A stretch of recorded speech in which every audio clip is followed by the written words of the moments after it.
What's up, everybody? Welcome to episode 5 of the BTW Podcast, Beers, Toys, and Wrestling. I'm Nate Gleason, along with Lance Johnson Hello. and Dustin Hayward. Yo, All right, guys. So, wanted to open up with just asking everybody how they're doing this week. Sure. I think we're doing pretty well. Not much has changed. Because of some concerns about the town that Noah's mom lives in, he hasn't gone down to see her the last weekend he was scheduled to go down there. He won't be going down again this weekend. But otherwise, he's doing well with the homeschooling, and everybody, I think, is doing well. We got a little cabin fever this weekend, and we went out and we drove around a bit just to, get out and do something rather than sit around the house. We also did some yard work and reorganized the Autobot shelf again. And I think I'm going to do the same to the Decepticon shelf. We reorganized it to release date for the figure that the figure is intended on being. So we started with the 84 Autobots, and we just went down till I think 88, and then once we got to 88 or after 88, we just had this whole 3 rows of just random. So that's where I think all the fembots, as they were called back in the day, the lady Transformers are, because they're more released, but the guys like Drift and Pactor, and then probably some of my G2 representations. So the Voyager class G2 Prime that came out, that was a remold of why am I blanking on his name? The tanker truck. No. Octane, sorry. Octane, yeah. Or, yeah. Yep, him, and then that deluxe class G2 Laser Prime. That they're in that area too. Yeah. All right. And Dustin, how about yourself? Have you guys been holding up? it's been pretty much the same. Still working, but taking more days off than I'm used to. And I ended up taking the kids out, one day to go through a Taco Bell drive-through and a car wash to get them out of the house for a little bit. There you go. Yep. And then we just got a dog today. Oh, nice. What kind? I think it's a half shepherd, half hound, or some sort of mixture. Ooh. Cool. Very nice. Yeah, so that's fun. That's probably about the biggest change. All right. Well, I hope you guys have fun with them. Same here. It's the cabin fever is real. Took a small trip out today, and just to go down to the local Hannaford real quick to pick something up. Tomorrow is kind of the big weekly shopping trip, even though it's kind of bi-weekly this week. But yeah, it's just it's getting not fun. It's really getting not fun just being cooped up all the time. And but hey, gotta get through this. So Last week we did do some takeout from our local joint, so taking your words to heart, Dustin. Good. And I think next week we'll be doing that again from a different spot that just decided to reopen and do takeout. So doing little bits here and there. How is your restaurant holding up right now? We're holding up decent. I mean, we're doing a little bit better business than we were before. Once the stimulus check thing got passed, people were a little more lenient with their money, Mm-hmm. I'd say. And our my boss has been applying for all kinds of different loans and grants and stuff, so she's pretty confident. So that helps. All right. Well, I'm glad to hear. Glad to hear you guys are staying afloat during all this. Yeah. All right. So let's go into the beer portion of things tonight. What is everybody drinking?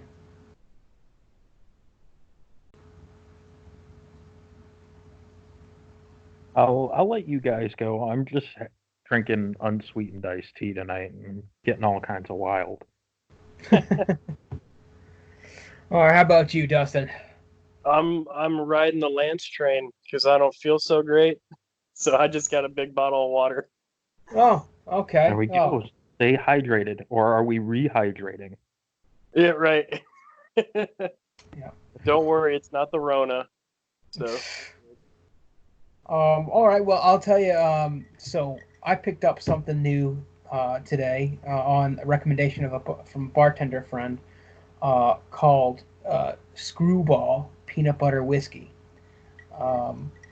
and it's just that. It's a peanut butter flavored whiskey. I tried it out by itself and then made a recipe they had on their website called a peanut butter old fashioned.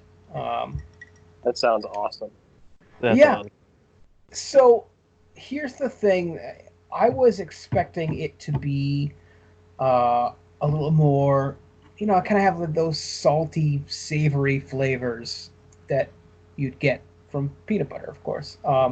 Unfortunately, this is a little sweeter than I like.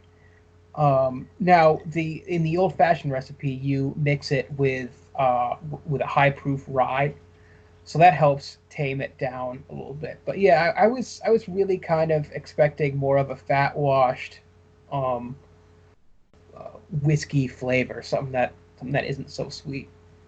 Um, but in the old fashioned, it's pretty good. The rye does its trick. Rye's very spicy and usually quite a bit higher proof, so it plays well with sweeter ingredients to help tame that. Um, Oh yeah. Has anybody been keeping up with local brewery news or brewers or releases that anyone would want to talk about? No, I haven't been so worried about my own business. That's fair. That's fair.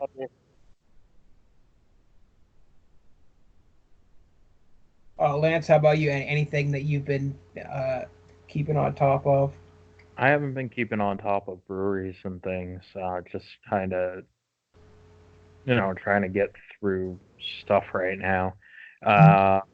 And also, a lot of that stuff, I feel like it would be duplication for you and me, even though Yeah, it we're would be. a bit different areas. We do tend to venture to very similar places. Yeah. And I have been kind of perusing the all the breweries I follow, and nothing really new this week. That key lime pie sour that I mentioned last episode is coming out next week, and so I'll probably get some of that, and I'd be able to give you guys a more on the spot, in depth review of that. But But yeah, it's more of the same. This peanut butter whiskey is really the only new thing that I got rocking right now. Well, sounds good. All right. So I guess we will venture on into the toy discussion of this. So we'll start off with any new acquisitions. Lance, why don't you lead us off? Sure. I ended up getting two new figures. They actually both arrived today. Um, so I want to say it was early last week, maybe late the week before that. It looked like the second production run of Snaptrap / Turtler and Scalor / Golf had come into Hasbro Pulse. I initially didn't jump on it right away, but when I did end up getting to it, unfortunately, Snaptrap was gone. So I'm going to have to hunt him down eventually. But I did get Scalor, and as a consolation prize, I guess we'll call it, I also picked up Lancer, who was the last of the female or Alita 1 combiner. And I gotta say, I am in absolute love with this weird, wonderful fish cannon guy that Scalar is. The Seacons, I think, in general, were some of the more unique Decepticons because of their weird kind of monstery sea monster vibe and colors and everything. So, absolutely loving it. Of course, Piranacon, or whatever you want to call him, Sea King, or whichever name you want to go by. He is the second to last. We'll go second to last. U.S. combiner that I need an updated version of. The last one being Monstructor. So once I finish putting him together, I'll have all of the regular sized US combiners, and then it's just that Micromaster combiner. Lancer was everything you expect out of that mold. We've gotten that mold 5-ish times now, I believe, right? Because we got it 4 times with each of the limbs to the Elita 1 combiner, and then the Chromia that was the same mold but modified to have the combiner joint removed. Yeah, in Siege there. Yeah. So nothing really surprising with that. I want to say the most surprising thing that I got or found about her as I was looking at her, she's got like 5 different shades of purple. It's really, really, really weird. I would understand if they had like a couple, right? So like you've got her hands and you've got her face, which are one shade. Okay, that makes sense. And then you'd have a deep purple shade for the rest of it. But all of the deep purple shades that they have everywhere else are all a different shade of deep purple. And when they're right next to each other, it's really weird. Huh. So it's not like it's not like the sort of thing where like it's an intentional color change, or is it the sort of thing where like Hasbro just couldn't match paint to plastic?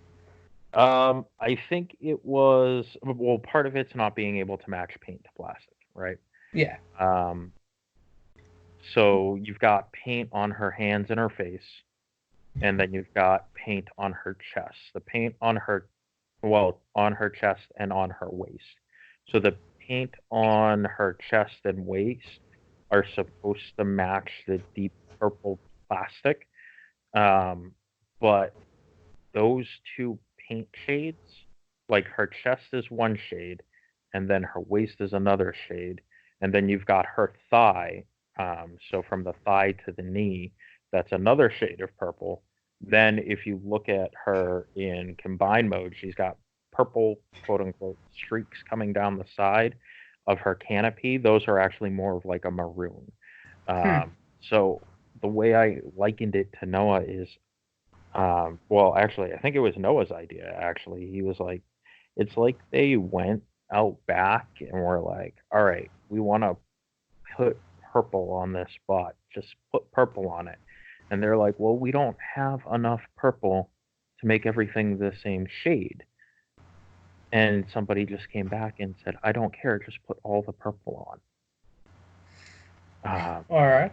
Well, and that's kind of what it's like. But yeah, I gotta say, Scalor just in general is fantastic. The little flippy tail gun, all the things.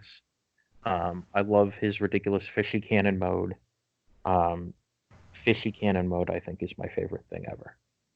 So now you mentioned, I believe during our first episode, that the kind of way you go about it is if you feel the character needs an update or a representation that you don't have, that's kind of what gives you the reason to buy. So if I'm getting the character right, it's Orden who is the Sea King from Unique Toys, right? Or the Piranacon, rather? No, Orden is Abominus. Okay, all right. I was getting those mixed up for some reason. All right, so you don't have any Chug representation of Piranacon now, huh? Well, okay. until I just started getting these guys, yeah. Okay, all right. I goofed there. I thought for some reason Orden was was Piranacon. No, I think I think the TFC one is actually called Poseidon, if I remember correctly. I'm 100%. But it was a matter of, I knew I was going to get a version of Piranha. And it was basically down, because there are only two, right? There's the TFC, and then there's this one that Hasbro just released.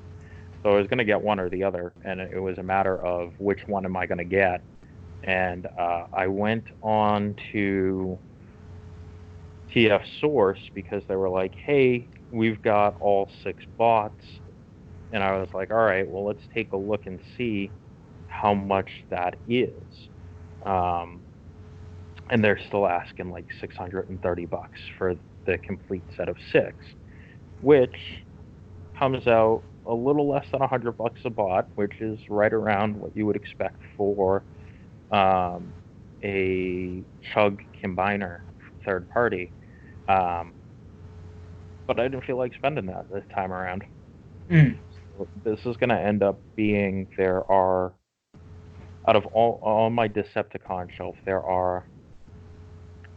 there's only one combiner that's not currently a third-party combiner, and that's the Lio Kaiser. So now this Piranacon, when we get him, he's going to be the second one that's not third-party. So it's going to look semi-odd because he's going to be way out of scale. But you know what? I think I'll live. Yeah. Well, that and you get some perfect effect or even knockoff perfect effect hands and feet on there. That'll boost him up a bit. Yeah, it will, but it still won't. Well, because I'll give you. So when we're looking at shelves, right? If I look at my Autobot shelf, right, my Superion is TFC Uranus. Yeah.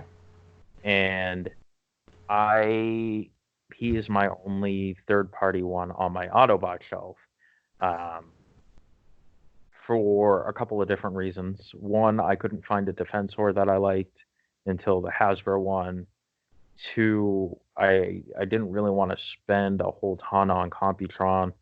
And again, the Hasbro one came out. So when I'm looking at the shelf, it's still quite a bit different, because if you look at the Hasbro combiner, they come in at roughly 11 inches tall, if I remember correctly, because it's about the same size as Jetfire, maybe a little shorter, so it's 10 to 11 inches tall. But if you look at a third-party combiner, most of your third-party combiners are coming in at 16 plus inches. I think Hercules is probably the shortest one I have. I think he's about 16 inches. Most of them are about 18 inches. So there's still a very noticeable disparity, even with the third-party kits on. Because I do have the third-party kits for the Hasbro Defensor. And the Hasbro Computron is, again, modeled after the same thing, with the hands and feet being bigger. So if you're looking at it strictly at scale, it's still way, way off, because you're still looking at about a 5-inch difference. But thankfully, Transformers have never given a flying F about scale, and that's why I love it, because Megatron is like a 30-foot robot, but he transforms into a handgun that Cobra Commander can handle. So there we go. Yep. Really neat about scale. Easy to look past. All right, Dustin, how about you? Yeah, dude, I haven't gotten anything. Kind of sitting here waiting on pre-orders. I got an invoice for a 3A Optimus Prime that I need to fucking pay. I got that McFarlane Spawn pre-ordered, Power Rangers pre-ordered. Yeah, I'm just pretty much sitting here waiting on stuff to come out, and that's about it. All right. Yeah, I've been a little tight-fisted with my monies here the last couple of weeks. I get it. Yeah. I've been trying to sell a couple of things lately, and just made another sale last night. So, I get it. As for me, also, nothing new came in this week. I will say I took back out that Gundam Universe figure that I got a couple months ago, and started playing around with him a little more. And I had forgotten how much fun that is. I highly recommend anyone who doesn't want to dive into the kit building of Gundam to check that out. Check out the Gundam Universe figures, because they're an affordable way of getting some Gundam characters and not having to go the Bandai. What was it? Bandai Robot Tamashi? Was that the line that they did for Gundams? That it was pretty high end, and that's the metal build you're thinking of, right? Possibly. But anyway, these guys are just fun. They're a cheap $20 entry to Gundams, and yeah, I had forgotten how much fun that is.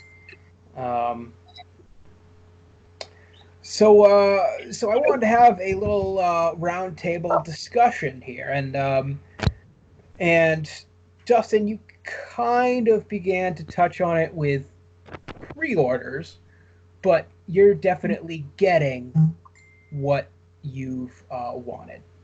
Right. Those pre-orders. So, but what I want to talk about is our want list. Every collector has one. And every collector has, I don't care who you are, every collector has a kind of a tiered system for want. Stuff that's kind of goes on the back burner. If you find a great deal on, you pick it up. And things that are you got to have right now. So Lance, once again, why don't you kick us off in this discussion? Sure. In the want list that you have, what's forefront, what's kind of middle of the road, and what's like back burner where if you see it super cheap, you're gonna pick it up. Sure. So I think that right now, if we're talking just general want list, give me a second.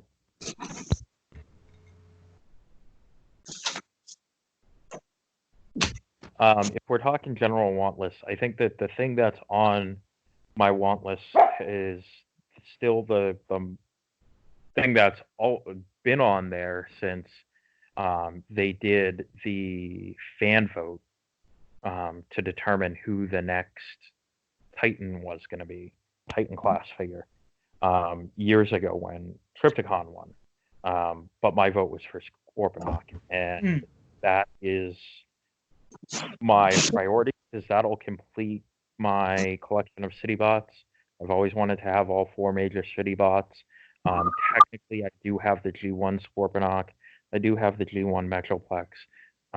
But with the updated Titan ones, now I'm going to have all 4. So that's my be-all, end-all right now. That's the thing that I want, and possibly where I take the foot off the gas in terms of collecting for quite some time. After that, I think that Piranacon would probably be my mid-tier, where it's one of those things that I'm going to build it when I can. And that's what I'm doing right now. As far as stuff that I'll pick it up when I see it, I think there's stuff on there, probably like that 2-pack that they announced for Thundercracker and Skywarp. I don't really have to upgrade my Seekers because I have like 15-ish of the deluxe class Seekers. I don't technically have to upscale, but if I see it, I might pick it up. And then I'd say Lancer was probably down on that list too, because she's been kicking around for almost a year now, because she came out last summer, if I remember correctly. So it was just a matter of, all right, now is kind of the time. I'll pick her up and I'll finally complete that combiner set. All right. So one thing I use to gauge these want lists is definitely eBay watch lists. Is there anything that you've had on your eBay watch list that's just been there for a long time and you just haven't pulled the trigger on? Oh God, I haven't bought anything off of eBay in a long time.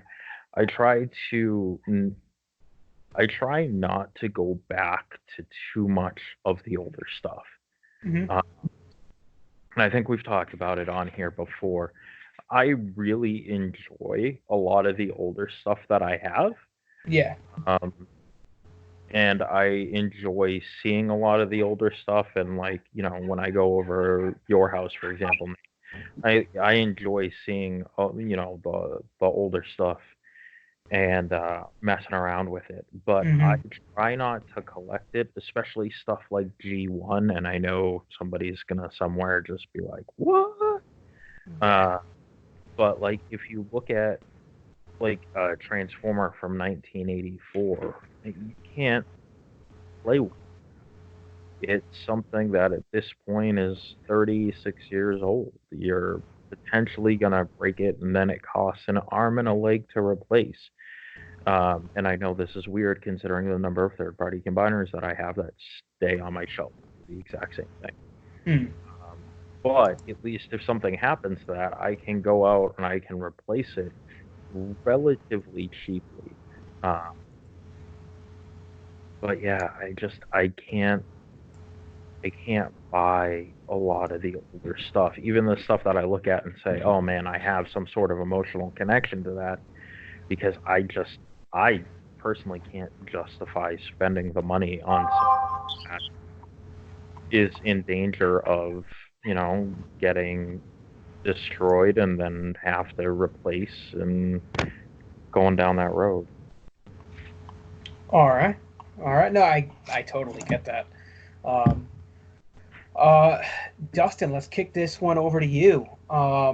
So again, let's start with what's like immediate right now. What's kind of mid-level? What's been on the back burner?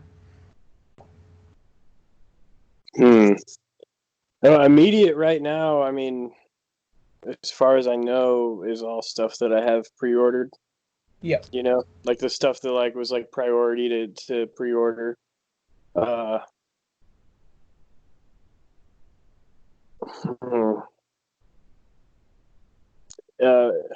the second tier,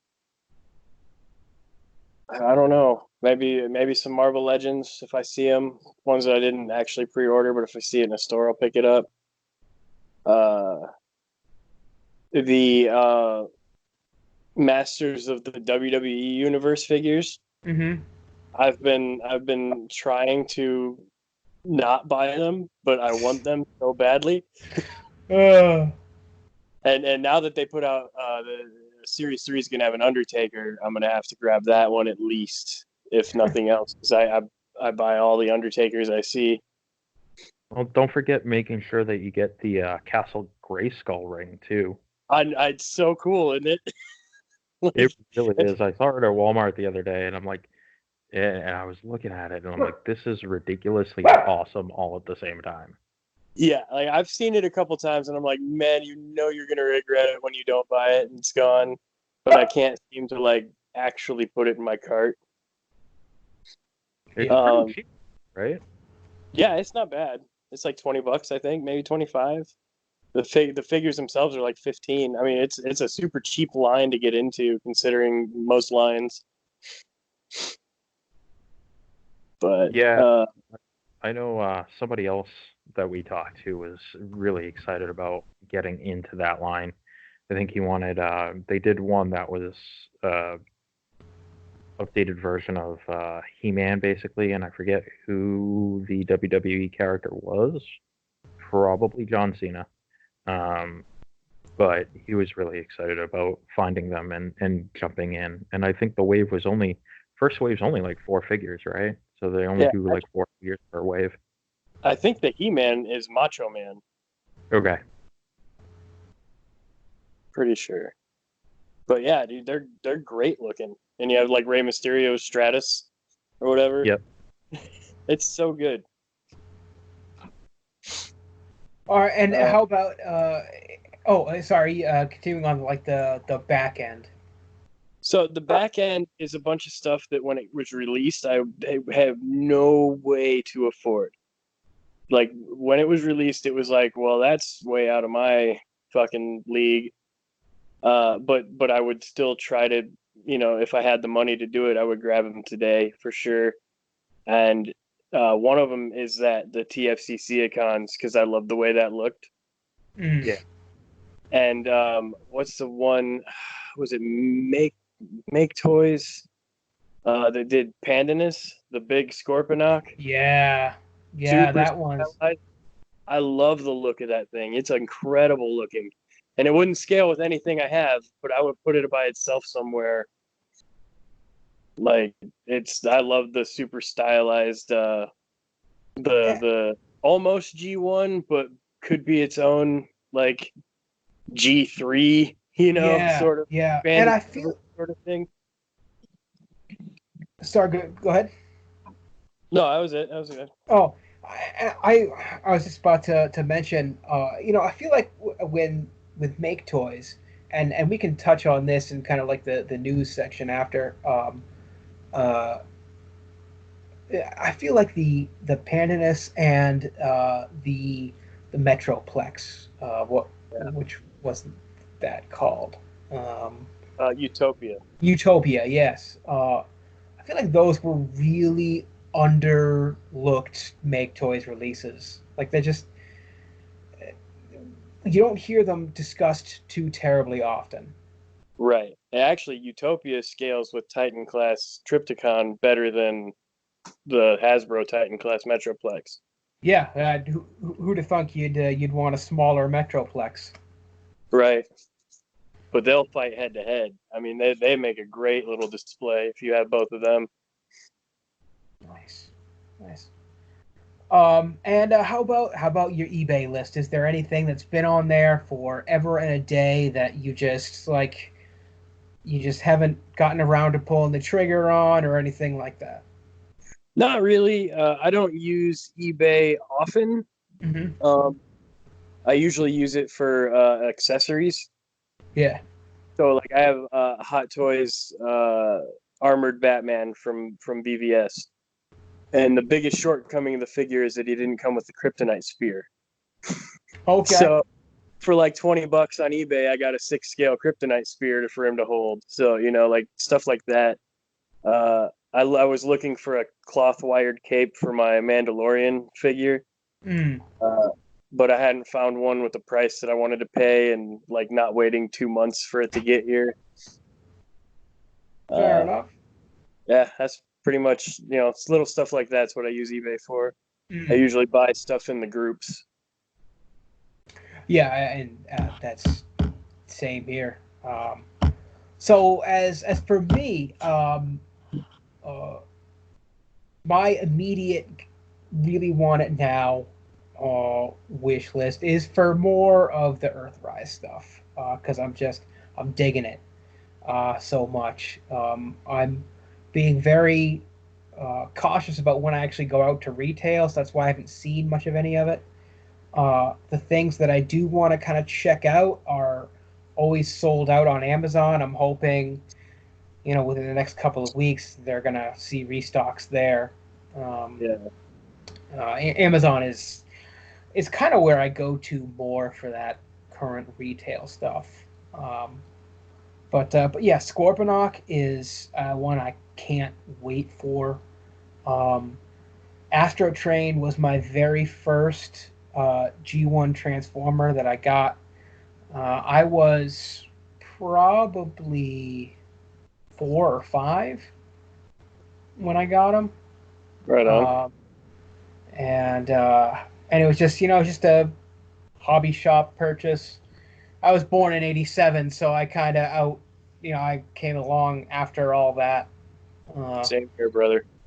Had come on, so I missed a lot of that stuff. So that's kind of on the immediate thing. The second tier, the stuff that I want, but just keep waiting for a good price on, is kind of more third-party stuff. For example, the biggest thing right now on this kind of mid-tier wish list is Fans Project Assaulter,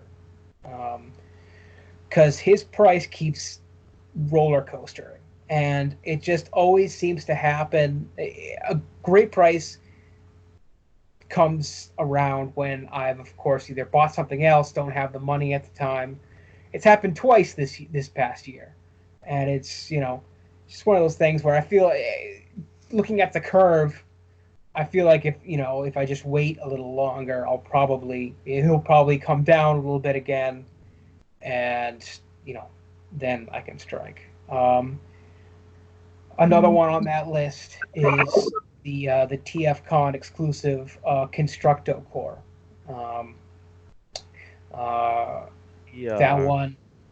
That one's not crucial, but it's like I have all the other steel core repaints, so it's the last vestige of my completionist behaviors going, ooh, should really get that. And some accessories for like THC Hercules, like that's kind of on the mid tier if I find them. Back burner is stuff that's just kind of out of my current price range right now. Sort of thing where if it ever comes along and I can scoop it up, I will. For example, a good example of that stuff is, and it'll probably never happen, but that's why it's on the back burner, is a lot of the Storm Collectibles Mortal Kombat stuff. Um, if there are ever reissues from Storm or anything like that, that's probably when I'd strike. As much as I wanted the Mortal Kombat 3 ninjas, I'm not loving the look of how Storm handled them. For example, just the blank masks and everything. I was hoping for a little more unique sculpt, even though in Mortal Kombat 3 and Trilogy they had the kind of like the diamond on the nose and then a varying degree of stripes on the mask, depending on who it was, whether it was Reptile, Scorpion, Sub-Zero, Rain, Ermac. They all had a slightly different pattern there, and they didn't do any of that, which was a little disappointing. But if I ever see the Mortal Kombat 2 ninjas resurface in a reissue, so something where I don't have to pay $150 for Sub-Zero.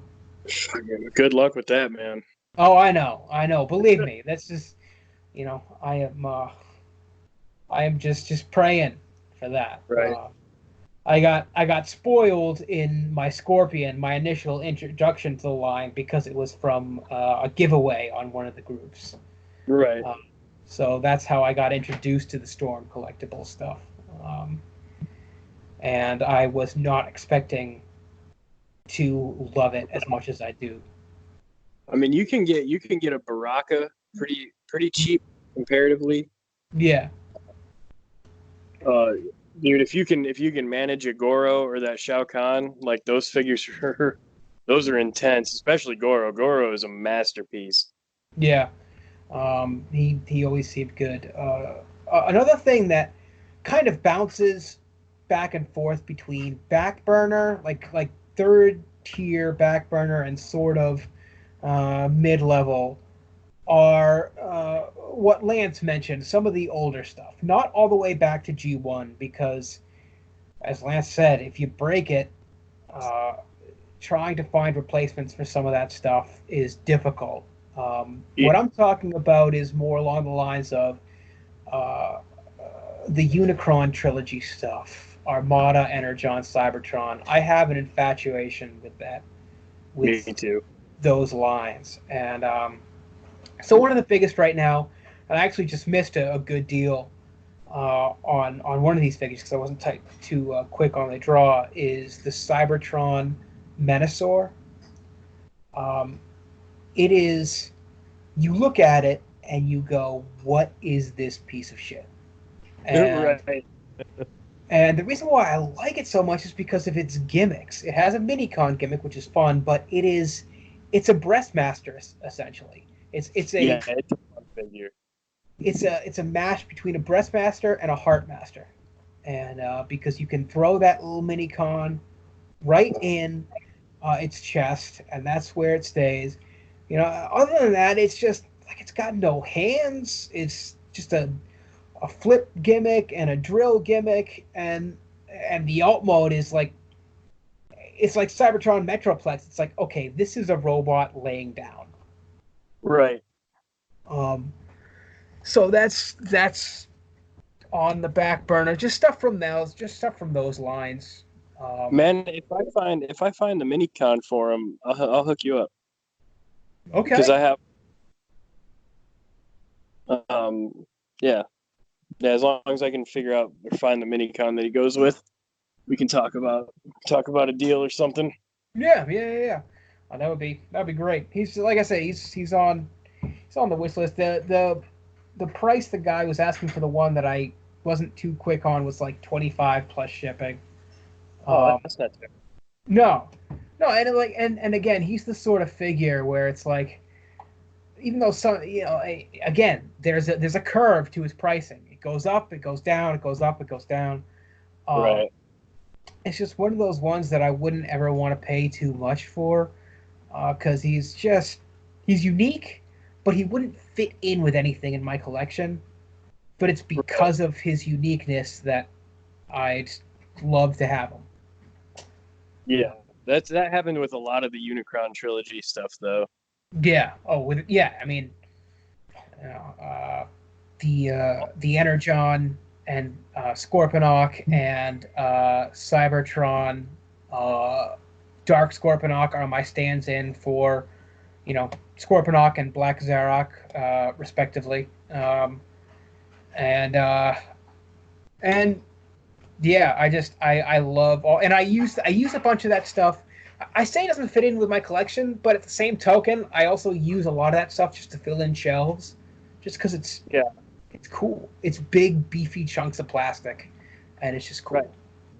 So on that note, like there's a lot of Beast Wars stuff that I missed out and I want to get, and specifically the Japanese exclusive ones. Oh. Yeah. And thank you for reminding me. So what characters are you most interested in from things like Beast Wars Second and Neo? Well, I have a decent amount. Okay. What I don't have and have never had was a original or like a regular version of Leo Convoy. I had the sparkling version, which kind of was crap, so I ended up selling it. I don't have a regular big convoy, but I have Ultra Mammoth. Okay. Yeah, I think that might be it, because I have Galvatron. But who is the big bad from Neo? Oh, Magmatron. No, Tripredicus or whatever. Oh, Tripredicus. Okay. That dude I've always wanted and have never gotten. Like that's one of those, like, it's not a grail, but it's one of those like pieces that I keep forgetting about, and then every time I think about it, I'm like, man, I need to grab one of those. Yeah. So now, are you looking for the Neo coloring of him, or like the Hasbro gift set they came out with? Oh, honestly, it wouldn't matter. I would prefer the Neo coloring, because just keep it on brand, I guess. But if I found Hasbro one, I wouldn't kick it out of bed, so to speak. Yep, I hear you. Yeah, no, I'm so glad you mentioned that, because like that's also so it's funny you mentioned, because I have in my Prime collection a big convoy and a Lio convoy, both of which are the Korean Sonic King releases. Which aren't bad. I have a few of those, and they're not like my Galvatron was a Korean release. And it's wonderful. Yeah, it's essentially the same thing, just released in different packaging for the Korean market. Right. So those I have. My biggest complaint on the Leo Convoy is his chrome on his maximal symbol on his chest. Just, you touch it and it comes off. So I have it. I have half the chrome remaining, and the other half I went in with like a silver Sharpie, so it just looks a little weird right now. Right. I need for it to just fall off completely, so I can just go in with like one of those chrome pens and just make it look uniform. Right. As far as Beast Wars Second, Neo, I confuse the two all the time. I have Gimlet, and I may have mentioned this during one of the earlier podcasts, but I can't really remember. Gimlet is the in Hasbro, he was like Snapclaw or something. He's the lobster component of Tripredicus. Oh, okay. But I made sure to go after Gimlet because he is red like a lobster. And right. I was like, okay, well, I live in New England, so I feel like it's my duty to own that figure. Yeah. A big one from Beast Wars Neo. There's two. From Beast Wars Second, actually, I think that's where Magmatron came in. The 3 dinosaur combiner. One of those ones that I've talked about. Not fucking Tripredicus. It's Magmatron. That's the one, the combiner one. Yeah, no, that's what. Yeah, Magmatron he's just awesome, and again, he's just one of those things that just in robot mode he looks badass, but he doesn't have any individual modes. He has this weird gang banging dinosaur mode, which is just odd, and it's like one of those things where every once in a while he comes around for a good price, but I always hesitate a little bit. The other one that I'd love to find a deal for, and it's hard to find them under about $150, is I need to say the name right. Elaforca. The Unicron one. Yeah, he is the recolor of what was Torca in the Fusers line. Yeah. And now when I bought my Torca, I didn't do enough research, so I didn't realize that his tail was already snapped off. That he suffers from gold plastic syndrome terribly. And that is a very common thing for that mold to happen. Not to mention, I think the Elaforca coloration is actually a little cooler. It's gray and blue, and it looks a lot more like if you were to mash an elephant and an orca whale together. Yeah. Actually, a lot of the Unicron, I can't remember the actual name of them, but I have the Rattata or whatever it is. Yeah. The Fusor B guy. Yep. Mm-hmm. And all the colorations of those are a lot cooler than the originals. Yeah. And then on top of that, I keep forgetting about like Hellscream and Dirge Gun and those cool like half robot animal. They were kind of like a weird transmetal, but not quite. Oh yeah, no, I remember. I think it was the Dirge, who's like half Waspinator, half robot or whatever. Yeah, and then Hellscream, which was the shark. Which those were so cool, but those are expensive. Oh yeah, yep. And I take a look at my eBay list to see what's there that it's like the sort of thing where if it comes across for a good deal, maybe I'll do it. There are a couple of things on here that I think are worth mentioning. There is I'm watching a couple of assaulters, both of which are best offer, but every time I try to make one, the people decline. So it's like, That's a great figure, though. The Fans Project. Yeah. He's just I'm just in love with Fans Project, so that's that is that kind of borders the line of mid-tier to want it now. Like it's on the back end of want it now, but in the forefront of mid-tier. Right. Another one on my I keep watching it, but I just can't bring myself to do it. And we've talked about this before. Is Soul of Jigoken Titanus? Yeah. I just a couple other things that have been on here for forever and a day. So the 2004 G.I. Joe Valor versus Venom line. It didn't see huge distribution, and a lot of it wound up in Family Dollars and Big Lots and stuff like that. I bought many of those when they were out. Yeah. They did a Humvee in that line. It's called the Desert Humvee, and it came with Duke. And the only reason I keep thinking about it every now and again because it's awesome in the fact that the way the way all of the parts work on it is one of the most accurate, detailed, 4-inch figures are what scale? Those are 1/16. 16th, okay. that is it's the most accurate Humvee in that scale.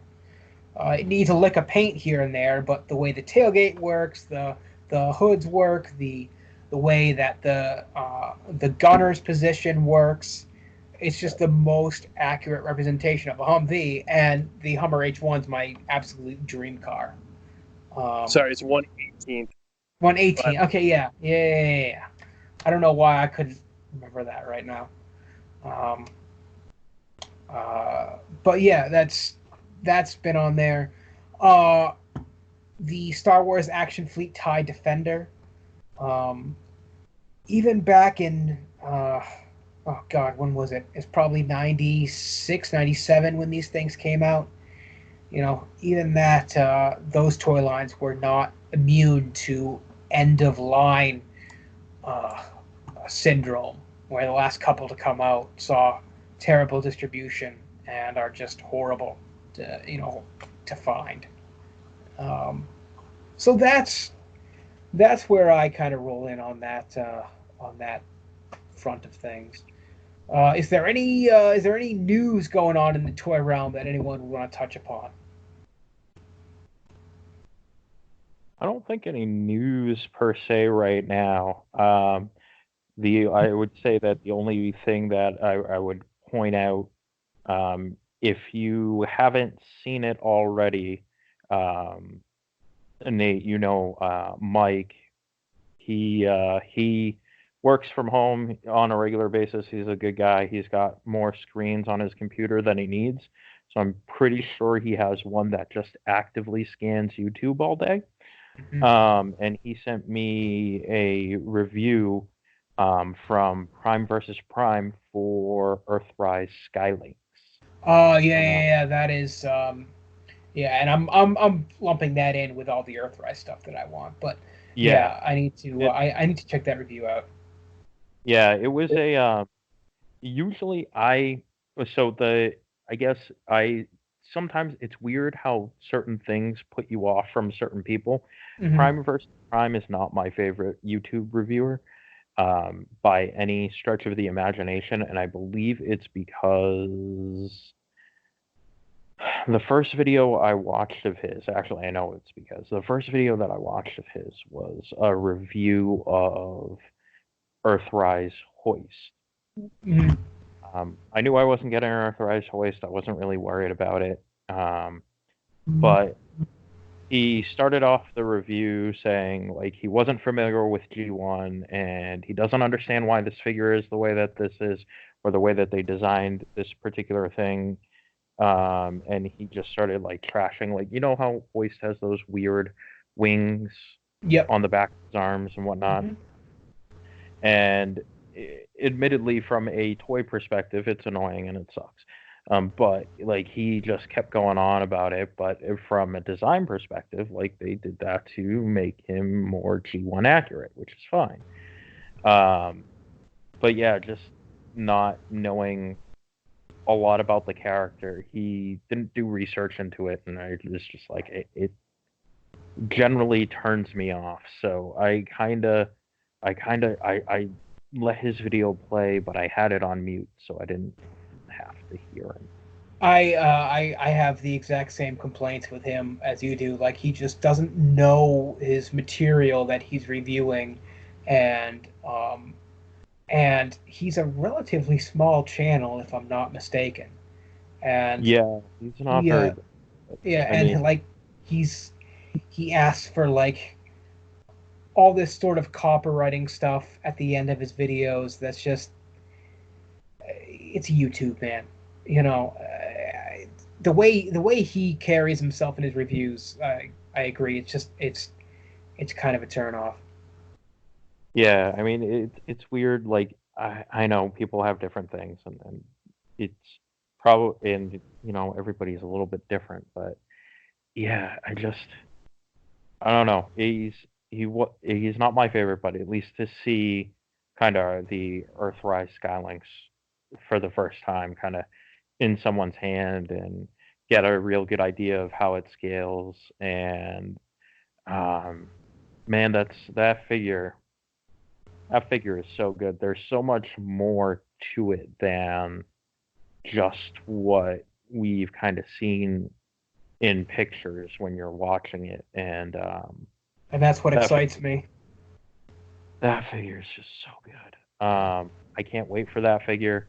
That I left a hole in my 86 collection because I have the Combiner Wars Skylinks. And that's what I was using as my Skylinks. But it looks like this Skylinks is going to be scale-wise right up there with the G1 Skylinks. I think he's actually bigger than the G1 Skylinks, which is pretty cool. That is cool. Dustin, is there anything you want to add on for news or releases of the such? Not really. Not a whole lot of news outside of, the whole Make Toys was not in business, then they'd be back in business. But that was kind of that's been covered by a lot of people. Nothing I'm really aware of. Yeah, and that's actually something I want to touch upon too. Is the reemergence of Make Toys or Make Toys, however you choose to say it. It's Make Toys, but I prefer Make Toys. Is funny. So same here, yeah, and that's exactly, if you've watched any of Bobby Skullface's stuff, he says, with his talk to the company, it was kind of an intentional double entendre type thing there, where right. So one thing I thought was interesting, looking over here, is the Kickstarter is launching on April 8th for the Spawn remastered figure. Oh yeah, I forgot about that. That's good news. Yeah. So this is it's going to be a highly articulated version of pretty much the original non-posable Spawn that McFarlane came out with. Got to be what we're looking at 30 years ago now, maybe, because that was in the 90s, right? Yeah, I'm balls deep on that. As soon as that Kickstarter goes up, man, I'm putting in April 8th, and that's that. I haven't read any comics from Spawn. I've watched the live action and the HBO movie. Right. So those are my experience with the Spawn, and I've always dug the character. The look is cool, and so it's something to think about. I'm at the very least going to look at the page when it gets launched. Oh yeah. I do definitely want to know how many points of articulation it's going to have, because the prototype that they show is like a statue. So I do want to know that going in, and hopefully if they do it and they do it right and they do it highly articulated, and then they'll continue and give me a fucking good Violator and Clown. Yep. I'm sorry, I know some people will probably say this is, blasphemy, but I can't help but put John Leguizamo's voice into that character when That's because it was great. He was. I thought he was. I know some people didn't like that movie. I'm a big fan of John Leguizamo anyway. Yeah. He's a little dude. All right, so those are the big things I want to touch upon here. So let's move on to some wrestling, and this was a big week because we had Wrestlemania on Saturday and Sunday. WWE took an unprecedented approach on how they would do Wrestlemania. There were rumors swirling around that it would get canceled, put off to June. Held in the Madison Square Garden, which, if I'm not mistaken, that's where WrestleMania 1 was. That is correct. And just let there be a crowd for it. They did not do that to kind of comply with some guidelines that Orlando put down. They decided to split it into two tapings, and it was interesting. So how do we want to go about this? I guess, is everyone okay with me starting off here? I bet you. Go right ahead. All right. So, it was at times for me personally, difficult to get into. And I think we talked about this last week when we were discussing, we weren't 100% sure whether we called off yet or not, because Orlando was being wishy-washy on their policies on how they were going to let them handle things. But Wrestlemania has the history of being the event of the year, the grand spectacle. It's where they dump the most money into it. And, well, the quality wasn't necessarily lacking in matches. It just felt, I don't know, it just felt like a glorified house show. It's not that there weren't bad spots or anything like that. So it felt like Super Showdown. At least Super Showdown has the benefit of having a pretty big crowd to it. But yeah, I mean, crowd even. Say again? WrestleMania equivalent crowd, or so I am told. Yeah, I mean, you and I watched the first one, so we get what the size of the crowd was. And yeah, it was difficult to get into. My highlights for the show. Night one was a little lackluster for me. I had a Dungeons and Dragons game that started up soon after that did. So while I did go back and check out more of it, I felt like they kind of held the better stuff to night two, which was fine. I have to say, AJ Styles Undertaker graveyard match, that did it for me. If you're not going to have a crowd, then throw a lot of production value into it, and that's what they did with that.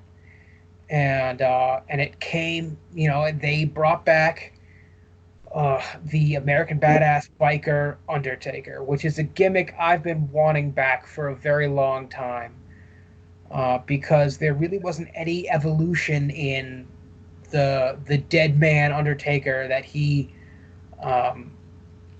revived back in 2004. That just kind of cruised along for the past 16 years, and there wasn't as much evolution to it as there was when he first did it, going from 1994 through 94 through 2000, or 99, when he decided to take his break and come back as Biker Taker. There was a really big evolution there in that first go around, from just the Dead Man, the Phenom, the Ministry. It was a natural progression and evolution, and I felt like he never really did that when he came back. When he came back for the second time as the Phenom. So I was absolutely in love with it. Would I have loved to have seen that reveal in front of a crowd of, and I think that stadium was supposed to hold 80,000 people? I would have, gone crazy with the rest of them. I still definitely had my own pop for it when he came out, but it was handled very well. And night two was where the show really did shine. You had the. So, Nate, do you want to, because I have everything written down, do you want to just go through matches that happened on other matches on night one, or do you just want to? You know what? I've got everything written down with results. So. That's actually a better idea. Let's do that. Let's go match by match and get people's opinions on it. Okay, so if Wrestlemania 1, night 1, the pre-show I didn't write down. Oh no, the pre-show was Gulak versus Cesaro was the only match on that pre-show. So I don't know if you guys watched that. I watched that match. That match was exactly what you would expect from Gulak and Cesaro. It was really well done. It's an interesting note I have here is that Cesaro wins that match by doing the airplane spin, but he does not use his arms because they were injured earlier in the match to hold Gulak. So he's just got like Gulak wrapped around his head and he's just spinning around with no arms and then covers him for the pin. I thought that was an interesting end. I mean, it was something new. It was something different. It was a variation on something that we've seen before, but it wasn't quite a variation that we've seen before. I thought it was, again, a good match. And like you said, all of these obviously without crowd. To open up the show, WrestleMania itself on night 1, it was Bliss and Cross versus the Kabuki Warriors for the WWE Women's Tag Team Championships. And Bliss and Cross ended up winning after Alexa hits Twisted Bliss. All right. Go ahead. Oh well, I was just gonna say. So we'll go around the table and give our opinions on the match. So what was your takeaway from that match there?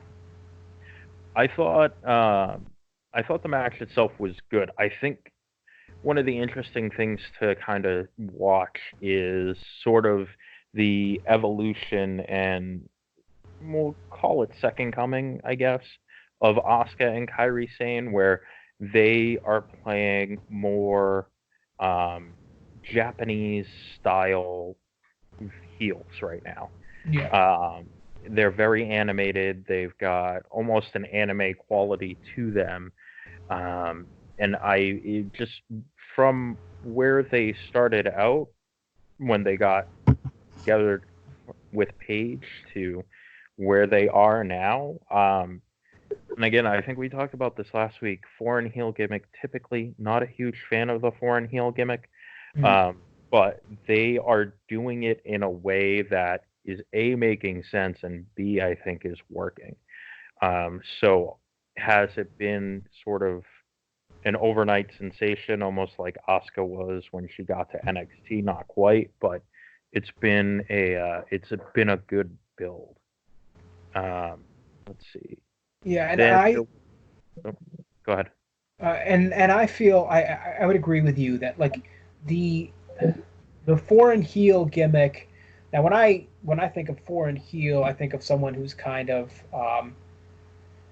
they rely on the fact that person is from a different country, or represented a different country. I feel like they're playing the heels exactly the way they would, and I didn't see much of their stuff, but if they were in, New Japan, over there, I feel like they'd be playing the heels the exact same way. And I think it's different because we don't see that here in the West very much. And it's good. They just need to, I think they just need to let them do more of their own thing. Yeah, absolutely agree. And I'm excited to see. I like that they've got Asuka wrestling singles matches. I know Kairi Sane just got back from her wedding. So, I'd like to see more of her. I do have another note about the match, too. At one point in the match, they use a modified Doomsday device where Kairi Sane uses the insane elbow to hit, and might have been Nikki Cross, might have been Alexa Bliss. I'm not sure who Asuka had at the time. Asuka has her in powerbomb position. Kairi Sane gets up on the third rope, hits the insane elbow to whoever they have in powerbomb position, and then Asuka then powerbombs them.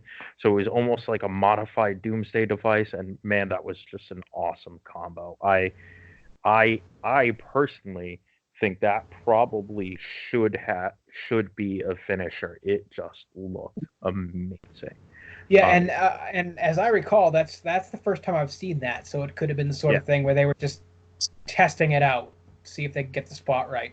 Yeah, and again, it's WrestleMania, right? So bring something new, bring something different, and that's exactly what they did.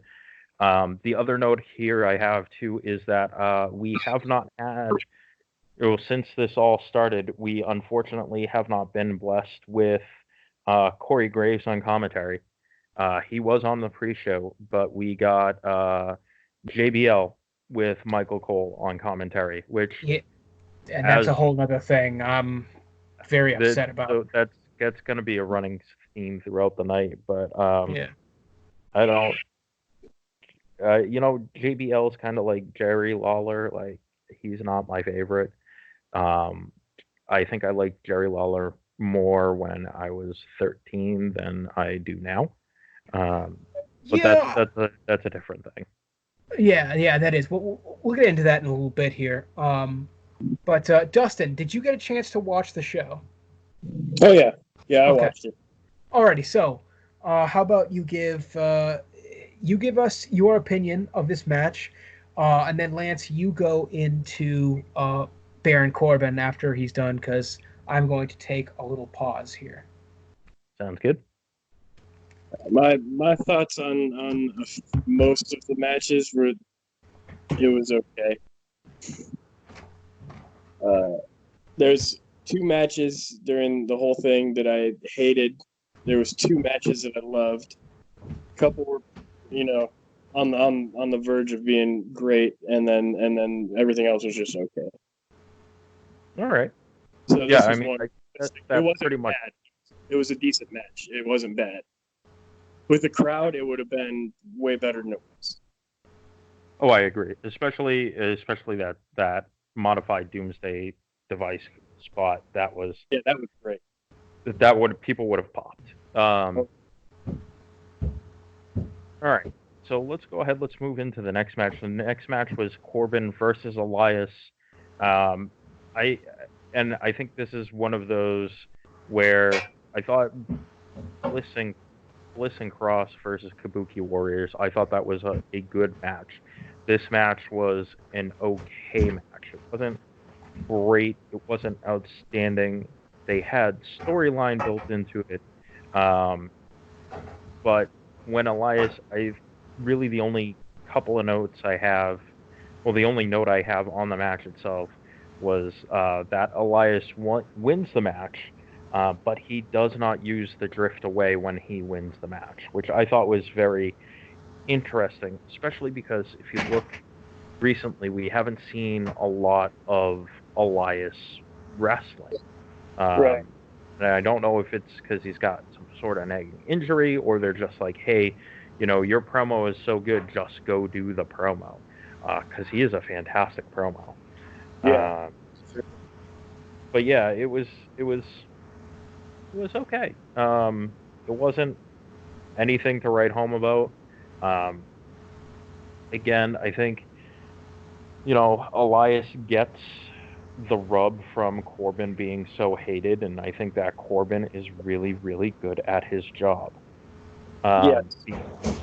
For whatever reason, people hate him, whether it's his attitude, whether it's the fact that he just annoys them. That's fine. His job is to make you. Really? And he's that really.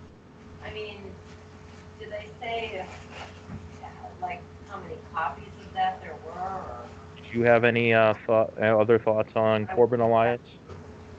No, that was one of the matches where it's just like meh, like I didn't care at all whatsoever what was going on. I don't like Corbin, like you said. It's just his face. Even, I mean, it's everything about him I just can't stand.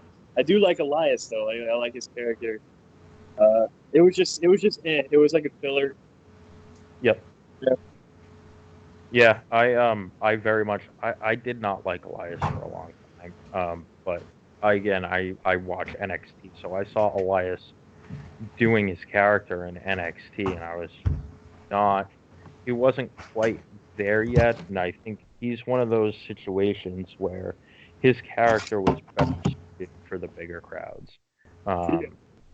And I think once he got there, he stepped his game up. And I think now he's a great character to watch. All right, just got back. So where were you guys on? We were just wrapping up Corbin and Elias. Okay. Long story short, it was a very okay match. Yes, yeah. Corbin has a punchable face, and Elias is better on the main roster than he was in NXT, which is one of those rare kind of exception kind of things. Yep. Yeah. Yeah. I mean, I agree. I skipped over most of that match, so I don't really have much. The only opinions I have are on the characters themselves, and Corbin. I like him a lot because we've discussed this. He does a perfect job of making you dislike him. Yep. And so he does his job well. Elias is great too. He does his job well. Also, in whether he wants you to like him or hate him, you do both vehemently. Like you either really like him or you really hate him, depending on where he's falling. So, it's almost like a real early Rock in a way. Yeah. Once The Rock really learned how to play the crowd. And I think that's where Elias is now. He's really learning how to play the crowd, and he gets better and better at it every week. Yep. But you do whatever he wants you to do, and I think that's a talent that you don't see a lot of anymore, and it's good to see it. Yeah. All right, and moving over to the Raw Women's Championship, correct? Yeah, Lynch versus Baszler. So Lynch goes in champion. She retains when she rolls through the Kirifuda clutch. And while she's trapped in the Kirifuda clutch, pins Baszler to the match. It was very reminiscent of how Kairi Sane won the NXT Women's Championship off of Baszler at, I believe that happened at WWE Evolution, which was the all-women's pay-per-view. That was a really good match. It was a really solid match. I enjoy any and all Shayna Baszler matches because one of my favorite things about Baszler is she is so good at all of the little things. Yes. Like even before the match starts, she gets in the ring and semi-uncharacteristically of her, she starts going into, because of the moment that it is, she goes into a little bit more of the MMA style warm-up before the match. And when Lynch is coming out, Baszler has this side-eye glance at her and has her head down in a way, and she has this sadistic grin on her face almost the entire time. But she's tracking Lynch almost like a predator would track its prey. And again, it's those little things that Baszler does that makes it so good.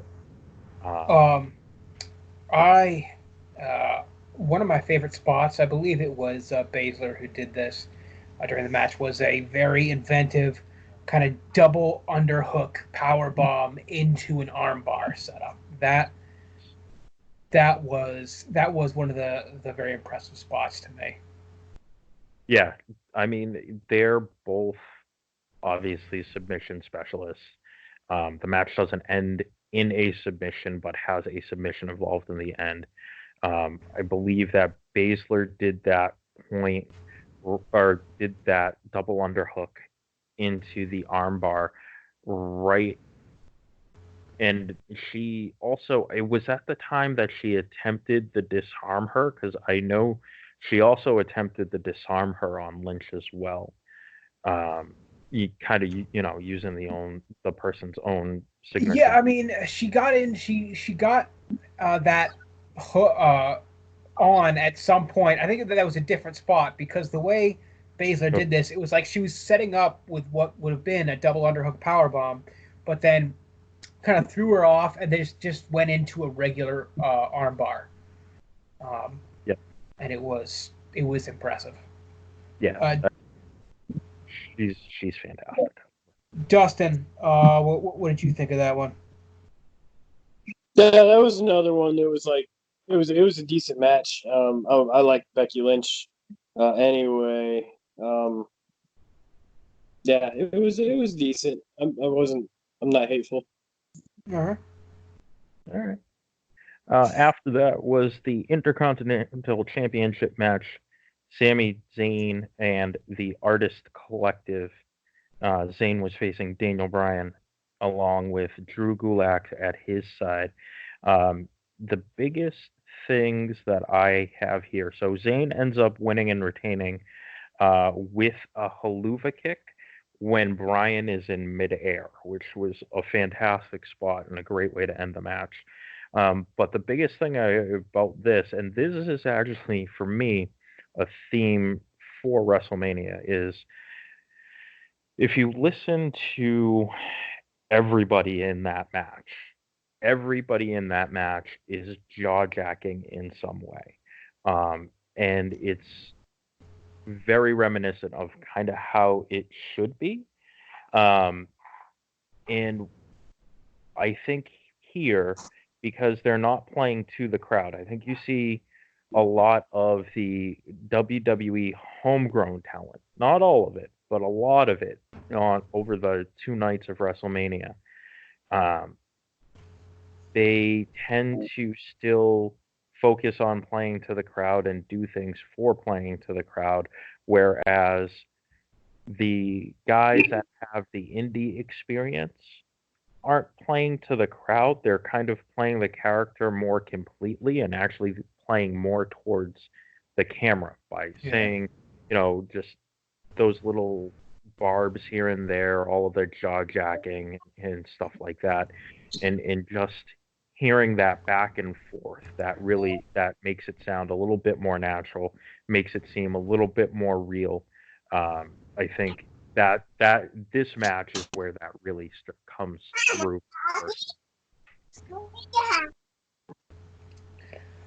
Yeah. I didn't see a ton of this match, but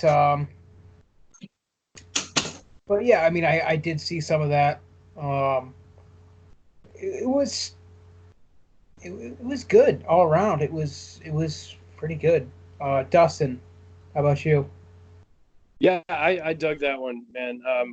I like the underhanded deeds of Sami Zayn as Intercontinental Champion. This kind of reminds me of like Honky Tonk Man, where he kind of wins by the seat of his pants.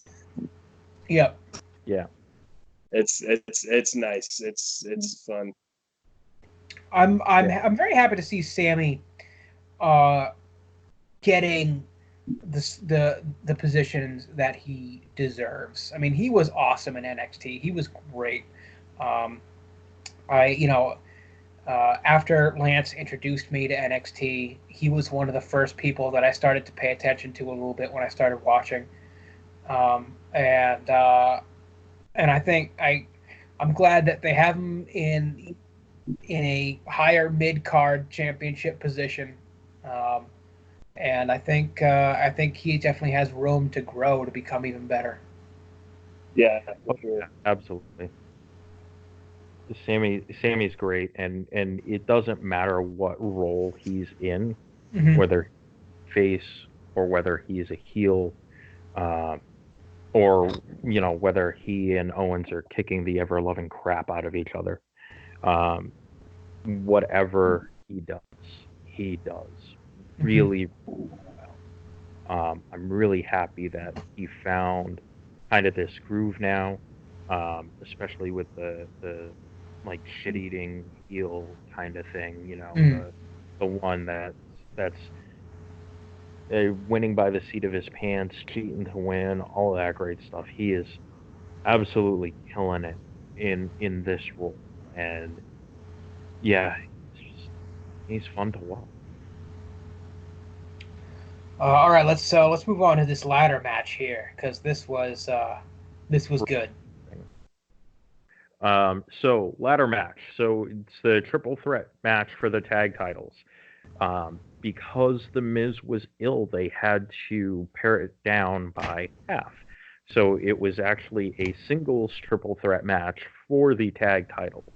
And it was Kofi Kingston from the New Day, Jimmy Uso from the Usos, and John Morrison. The semi-controversial finish comes when all three men are on top of the ladder. I forget exactly what more. No, they take down the entire ring with all of the with both championships on it, and all three men are holding it. And I believe Morrison uses it to just knock the other two off the ladder, and then they retain. Notes I have about this match is that Jimmy Uso took one hell of a beating during this match in terms of the bumps that he was taking, and that included John Morrison hitting him with Starship Pain as he is stretched out on the ladder in the corner, which let's focus on that for 1 sec, because not only did he hit him with it perfectly, there was a hell of a lot less distance between Morrison and Uso when he hit that. Like, he didn't have a lot of time to get all that rotation in, but he still did it, and god damn, that was a good spot. That was a friggin' phenomenal spot. And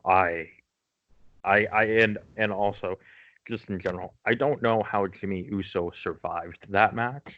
I can only imagine what kind of condition he's in, because he took the majority of the big bumps in that match. From top of the ladder all the way to the outside on the floor. It looked honestly like a 20-foot fall. Yeah. How do you brace yourself for that? I mean, I know it happens in these matches, but still, it's just, it's crazy. I'm looking at notes from the show from CBS's WWE page, and they're saying the same thing that I thought, and that is these guys utilized the space they had very well. This match. The finish you were talking about, where all three guys had their hands on the little thing that the belts were on, and they were all kind of wrestling for it. Fun little finish, Obviously, Morrison got the belt and fell down. Right. I personally would have loved to have seen that done with 6 guys. Like, that would have been a fun finish with everyone up on ladders, and try to say I think that could have been funny. I absolutely agree, and I think that triple threat was the triple threat was the second best match of night one, in my opinion. And I think it's one of, say, 4 matches that just really stood out over the entire weekend. Yep. Dustin, how about you? Yeah, I'm with you guys on this, man. Like, that match was one of the matches that made me forget there wasn't a crowd. Yep. That match had me so into it that it wasn't a distraction. I was like, man, this is rocking and rolling right here, man. They are going at it, and it was a good time. I personally think it would be interesting to see the tag titles defended in singles matches or like this moving forward every once in a while. Because then you can create good storylines about, you lost our belts and shit, and then have a whole feud. If you're going to break a tag team up, it seemed like the perfect way to go about it. Yeah. Yeah, I mean, I think we all know eventually Miz and Morrison are going to break up. I don't think they brought Morrison back just for him to be a tag team guy. Right. Yeah, I mean, in my opinion, the whole Miz and Morrison thing is just kind of the nostalgia pop, just to get people back into him. Showcase him the way that people remember him, because remember, he didn't wrestle anywhere else while he was gone. At least in WWE's head. Certainly not on Lucha Underground. Nope, not one bit. No. They'll let you know he was a trainer in what was it, Glow, but no. Yes, but he has not done anything else in the wrestling world. Nope, not at all. Or I'm sorry, he traveled the world. There we go. He traveled. That's another good one I like. Oh. Yeah. All right. So now it's Owens and Rollins. All right. So Owens and Rollins. It was again one of those matches that I thought was really well set up. I thought this was a really good match. And this is one where it was clear the difference, both of them having prior indie experience, where as much as they're playing off each other, it's really playing towards the camera, and they have sort of that more natural interaction and feel. So this one had a couple of things. So initially, KO wins the match due to Rollins disqualifying himself. And then KO says, no, we're not going to do that. And he goes and has it restarted as a no DQ match. And then, again, he wins after the restart as well. So this was one of those things where, you definitely see the impact of how they had to plan things out, because Rollins came out, he didn't have his, I don't know what we're calling them. I guess we'll call them the disciples, because he's the Messiah. And so he would have the disciples, but AOP and Murphy were not there. Let's see. Oh, and one of the other things that I had here noted was after the elbow off the sign through the table spot, because they go through the announce desk at one point. Kevin Owens climbs up on the sign, the Wrestlemania sign that they had in behind the announce desk, and then he throws an elbow from there onto Rollins through the announce table. Rollins really sold the hell out of that. I don't know if you caught the audio on it. He was, the way he was moaning was absolutely insane in terms of making you think how much that hurt. I thought that was a wonderful spot. Yeah. Well, and I'm sure in actuality it didn't tickle either. No. I was a little heartbroken rather, to hear that initially that whole spot was planned for Owens to jump off the Buccaneers pirate ship that they have at the stadium. Yeah.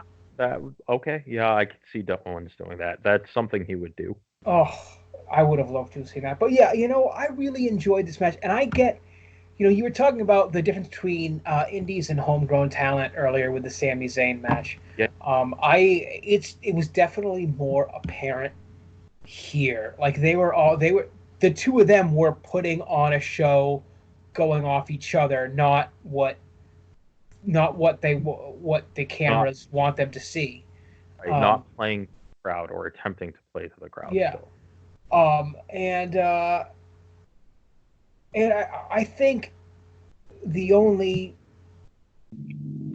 portion in that where it kind of bled into WWE's way of things is when Owens got on the mic and, did the whole calling back Rollins thing, because you could hear perfectly throughout the arena. You didn't need that level of showboating there.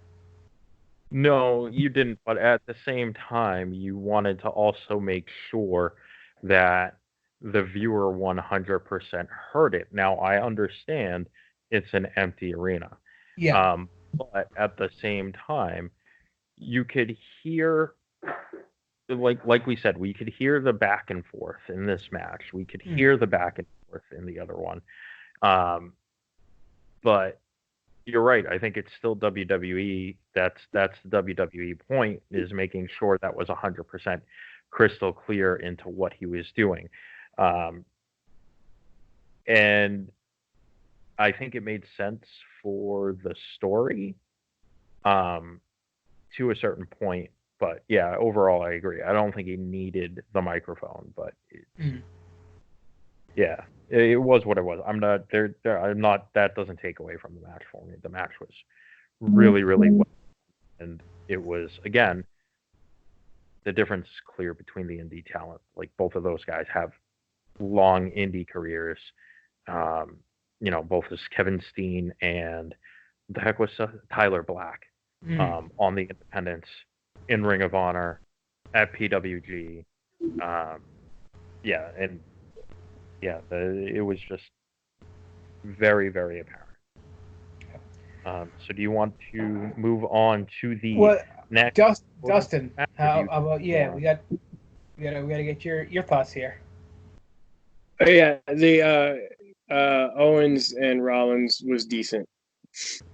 It was pretty good up until the disqualification that made me feel away. And then they brought it back, and I was like, oh, fucking A. And then, the elbow drop off the sign was like, all right, this has been a good ride. All right. Yeah, no, it was better. It was a better match than I expected. So next is the low point in the show for me, because we all knew how this was going to end, and and it just was. This is a real low point when Mojo picks up the 24/7 championship, throwing Gronkowski off of R-Truth. Anytime R-Truth doesn't have that 24/7 title, it's just less entertaining. You mean the 24/7, 365, 756 European Championship? Exactly, that one. And that's my point, is that I have to say it was them bringing it back, because, again, it's the hardcore belt without the hardcore rules. Them bringing it back, at first it was like, oh god, this is not going to be good, but then they pretty much made that belt off of R-Truth just doing what he does best. Doing what he does. And I love every time when he works in the European Championship in there, because only Attitude Era fans will remember when the European Championship was on a green strap. Yeah. So he does. He does such good stuff. Okay, now that we've gone past that little tangent, let's talk about the real disappointment of the show, and that is Goldberg and Braun Strowman. All right, yeah. So Goldberg, Braun Strowman. Strowman ends up obviously winning the championship after 4 power slams, and this was your standard. I think we'll get into it more as we go through night 2, or once we get to the championship match in night 2. This was, I guess, what is the new standard for men's championship matches, where everybody puts the video game on all finishers, and you just hit finishers until somebody gets a pin. Yep. Yep. Yeah. Yeah, there was nothing particularly fun about this match. I enjoy. It's even tough for me to say that I enjoy seeing Goldberg in the ring now, because the past 2 times that he's been in the ring, he has pretty much almost done really bad bodily harm to anyone he tries to hit the jackhammer on. We have Undertaker nearly breaking his neck, and then Fiend just not making almost any rotation on the jackhammer. I'd love to see him have one more decent match in a situation that made sense. Don't ask me what that is right now, because I don't know. Matt Riddle retiring him. Matt Riddle should retire not only Brock Lesnar, but Bill Goldberg. Something like that. But yeah, so I mean, I think we're all in agreement there that was disappointing.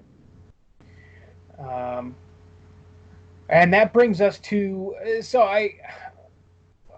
before we started this going around the table here, I kind of gave all my opinions on the Boneyard match and why I loved it so much. So you two go ahead, take it away about what you liked, disliked about this segment here. Sure. So the Boneyard match was excellent at the end of the day. I don't think you could argue anything else. I loved the idea of having it be a taped segment, especially given the circumstances. Even if it wasn't, I like the idea of how they did it, how they executed it. I think that you had some great Attitude Era, and I think this is why it was really, really good. There was a lot of great Attitude Era theatricality to it, from to the hologram symbol, to Taker pulling off the American Badass coming into Metallica, to hell, you even had random friggin' druids that I'm pretty sure were supposed to be the Bullet Club. I think they probably, considering the area that they're all in, they probably did have some of the guys in the Bullet Club just be like, here, just put on this nylon stuff, we'll give you a check. Just show up, get beat up by The Undertaker. Yeah. I think that it was just a really friggin' well done, really well produced match. It was on the level of the the Ultimate Deletion kind of production quality that Matt Hardy was doing before he came back to WWE. I think it was just wholly enjoyable. There wasn't anything to me that was not enjoyable about that match. Even right down to the finish where Taker dumps the dirt on Styles and you just see Styles' arm above the dirt. God, I loved that so much. Such great visuals overall. Yeah, that was what we're basically watching, which was all night because there was no crowd, but that was a perfectly done fight / action / stunt sequence. It was awesome. All right, I'm off my horse on that one, Dustin. Yeah, Dustin, how about you, man? I mean, you and I are both Taker fans here, so how did you like it? Oh, it was great. It was great. I was like, this is so entertaining. It was shot in like a bad action movie. Yep. But it was so much fun. The banter between AJ and Taker was great. They should have done a whole Wrestlemania if they had no crowd, doing all kinds of crazy, sort of movie style matches. Would have been a little more interesting to see, I think. Honestly, yeah, I agree with you. I think if they had done it, if they had given it like almost like the Lucha Underground sort of treatment, where it was, half soap opera, half wrestling show, right? That could have been, a very interesting way to go.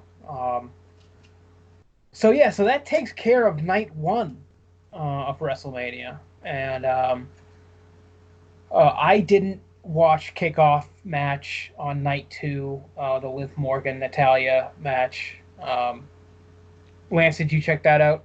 Yeah, I watched it. It was really, really well done. I think what has impressed me, I think the most, is just again since the time that she's come back from where she was with the Riot Squad to now, is Liv Morgan's growth as a performer. And I think you see in that match on the faces of both of those women that while it is a quote unquote competitive match, I think you see Natty, I'm not going to say coaching Liv through it, but like it's definitely a learning situation and a litmus test for Liv at that point, where Natty's like, all right, you've got this match, we're going to do this match, and let's see what you can do. And I really think when you go into that, when they start that match, you see them both smiling, and I think that's one of those things that I picked up on. Is I think it was a way to gauge where Liv was more than anything else for Natty and for the company, and I think it was well done. I think she's come a long way. I didn't really have, like, to me, if we go back to the Riot Squad, like, she was the low person on the totem pole, so to speak. Like, if I thought anybody was going to be out in a year, it was going to be Liv. But yeah, she's developed into a really good wrestler at this point. She's not great, and she might take a little bit more work to get there still, but to just see where she is, to see the growth and growth and maturity, it's really, really good. Yeah. All right, so next we move on to the first match of the night, which was Ripley versus Flair. I want to start this off by saying this was a very good match. It was the match of the weekend, with the exception of the two taped segments. It was a very well done, very good match. My problem with it is just I had a feeling going into it. I knew how it was going to end, and I'm not like John Cena tired of Charlotte, but at the same time, I think it would be fine if she wasn't thrust into the main event position as much. So that was the only thing that kind of took away from the match for me, is because I was fairly. I'm a huge Rhea Ripley fan, so I was really hoping to see a retain outcome from this. But like I said, going into it, I was fairly certain I knew what was going to happen. But very, very well done match. I still enjoyed it. Yeah, I think so. It was Flair challenging Ripley for the NXT Women's Championship. Flair ends up winning. Like I said, for me, this was my match of the weekend, because this was the match that I was looking forward to the most. And I understand where you're coming from on the outcome, but I have to almost I I got to take a step back. Like, I see it from both sides, right? Because if you have Ripley win, okay, Ripley looks strong. She looks like a champion. It's putting NXT on the same level as, the rest of the roster at this point. Mm. And I get that. And we've talked about it before. Rhea Ripley, since she's come into the WWE, fantastic. Even going back to the very first Mae Young Classic, right? She comes in, and then in the second one, she has the gimmick change, and she's done in not only NXT but NXT UK, because she was the first NXT UK Women's Champion as well. Just Rhea Ripley she's the way that this match was done. The outcome didn't matter because Charlotte made Rhea a star. And I think that was part of the point. Charlotte made Rhea a bigger star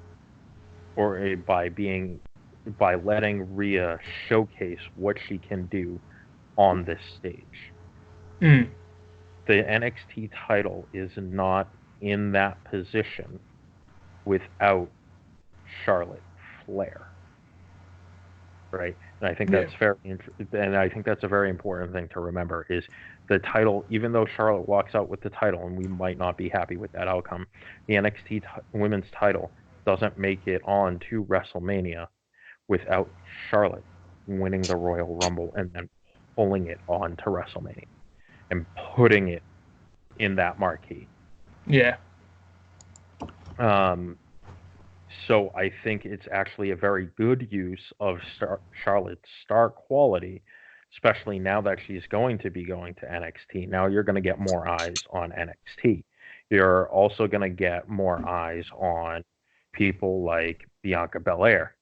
We know that rivalry is coming because of the build-up to this match. Yeah. And I'm really, really looking forward to that. So Charlotte's going to go down to NXT, bring more eyes to NXT, and then be able to do the same thing that she did with Rhea to everybody else on that roster. You're going to be able to bring them all up. As long as they have her, as long as they use Charlotte in a way to not look weak, but at least put over enough talent to lift them all up. That's what I'm hoping for. Right. That's exactly what I'm hoping for too, and I think that's what they're going to do. Dustin, your thoughts on this first match of night 2? Unfortunately, I missed that match and I have not rewatched it. Me and my wife were making dinner at that time, so I didn't watch that one. All right. Well, yeah, you should check it out. Go if back you and get a watch chance. it. So the next match was a little bit of a sleeper hit for me. In fact, the next two were just enjoyable for me. I mean, they weren't good, great standout matches, just fun to watch. This being the first being Aleister Black versus Bobby Lashley. I enjoy Aleister Black a ton, and I like it way more when they're not just having him in, having some local jobber come out to, or a squash match. Really, is what I'm trying to say. He's really good when he has a good opponent, and I'm not trying to give high praise to Lashley because he's not great by any means, but they put on a solid effort. Yeah, I think that this match was well done. I don't think it was horrible at all. I really liked the way that they pulled off the ending to this one, which is Lashley going to hit his spear on Black and Black nailing him with the black mass.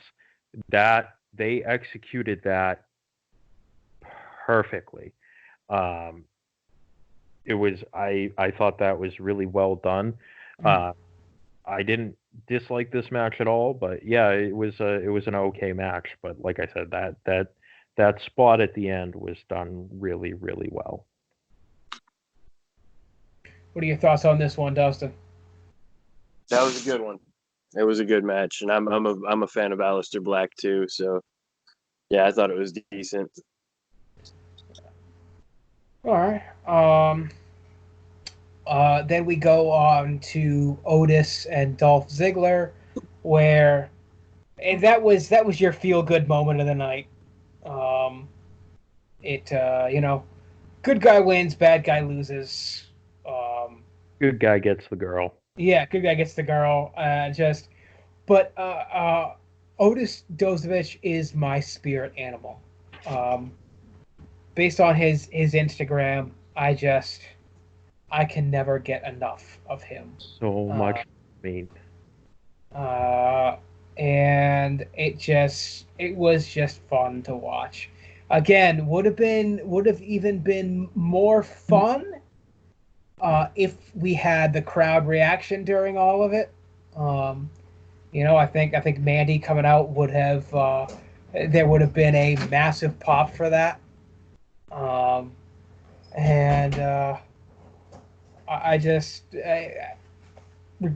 Regardless, I thought it was just a fun match to watch. Yeah, I mean, it's definitely enjoyable because of the storyline. I really didn't think that I was going to like this storyline that much, but Otis has this way of just drawing you in. He's got this charisma about him that just draws you in, and you enjoy everything that you watch out of him.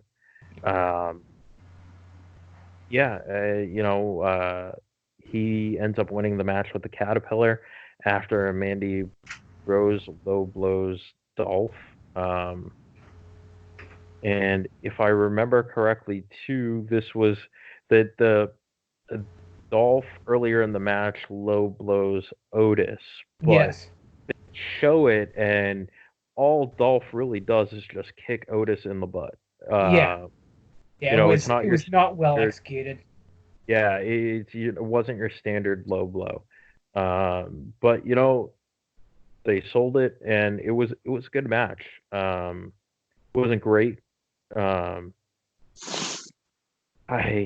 My question about this, though, and where I'm wondering is, does this set up are they going to do mixed match challenge this year, and does this set up for maybe a bigger rivalry in mixed match challenge where you'd have Otis and Mandy on one team and then Dolph and Sonya on the other team? Whether it happens in mixed match challenge or not, I definitely think it's coming. Yeah, I wouldn't be at all surprised. Does it happen at SummerSlam? I don't know. We'll find out. But you know what? If they're gonna work mixed match challenge into it, and then they're gonna run the mixed match challenge tournament from, say, now till SummerSlam and have the payoff match at SummerSlam, I think that would make all the sense in the world. Storyline. Yeah. Yep.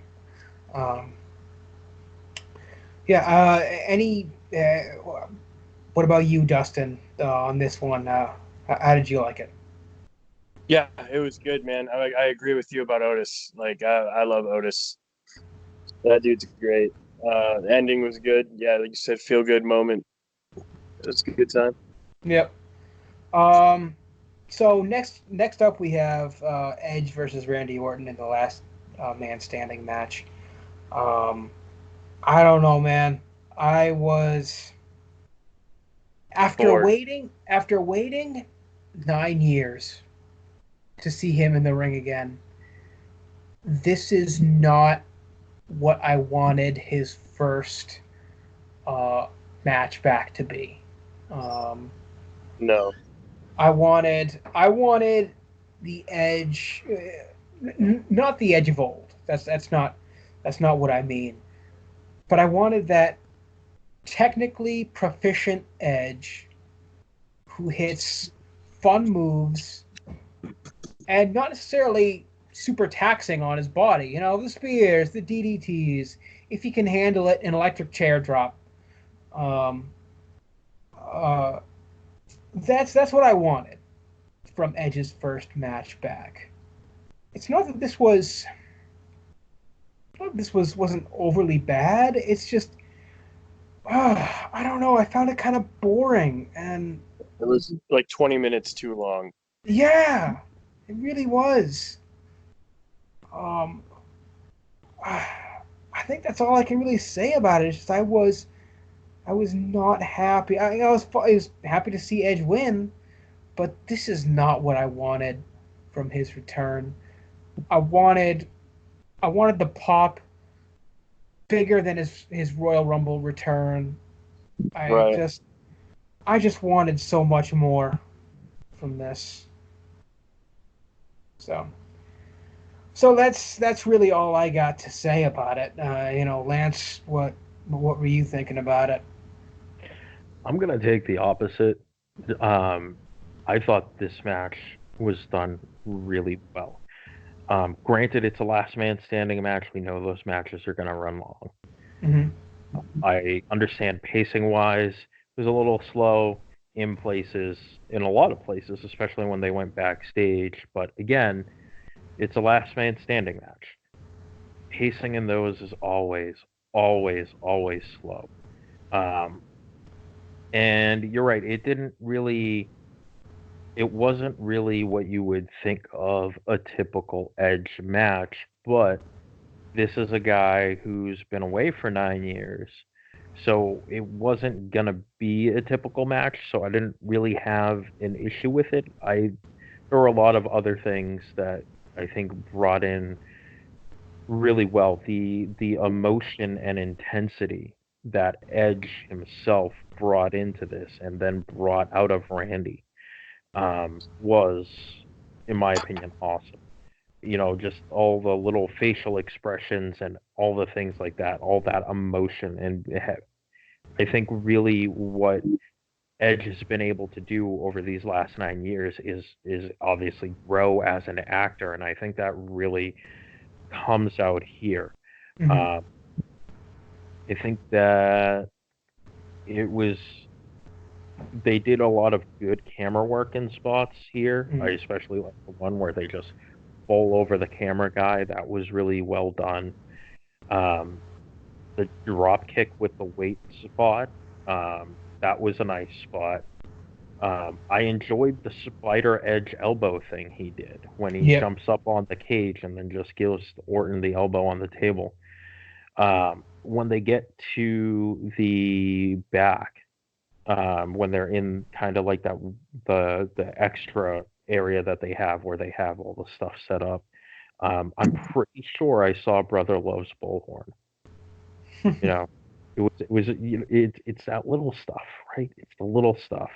And Edge dropping an F-bomb. When was the last time you ever heard a bleep F-bomb in WWE? It hasn't been since the Attitude Era. I think that for his first official singles match back, I actually think this was a really good way to introduce him, because you have all this buildup, this heightened emotion, and they go through this thing, and remember in the buildup they were always talking about grit and what grit is, how grit works into it, and that was the theme of this match. And I thought that it was like a 40-minute match. It was long, but I think that was the point, is to show that Edge still has it and can go for something like that. Yep. Okay. All right. I'll give you that. Let's see here. Next wins the 24/7 title. Okay, yeah, we can skip right over that. You were just giving the 24/7 championship its due.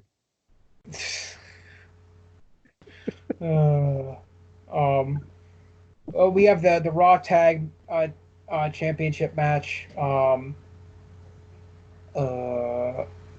Crawford's versus Angel Garza, and making his WrestleMania debut less than a year after debuting on NXT, mind you, Austin Theory. Yeah, this was a pretty good match. I like Theory. I hadn't seen a lot of Austin Theory, so kind of liked what I saw.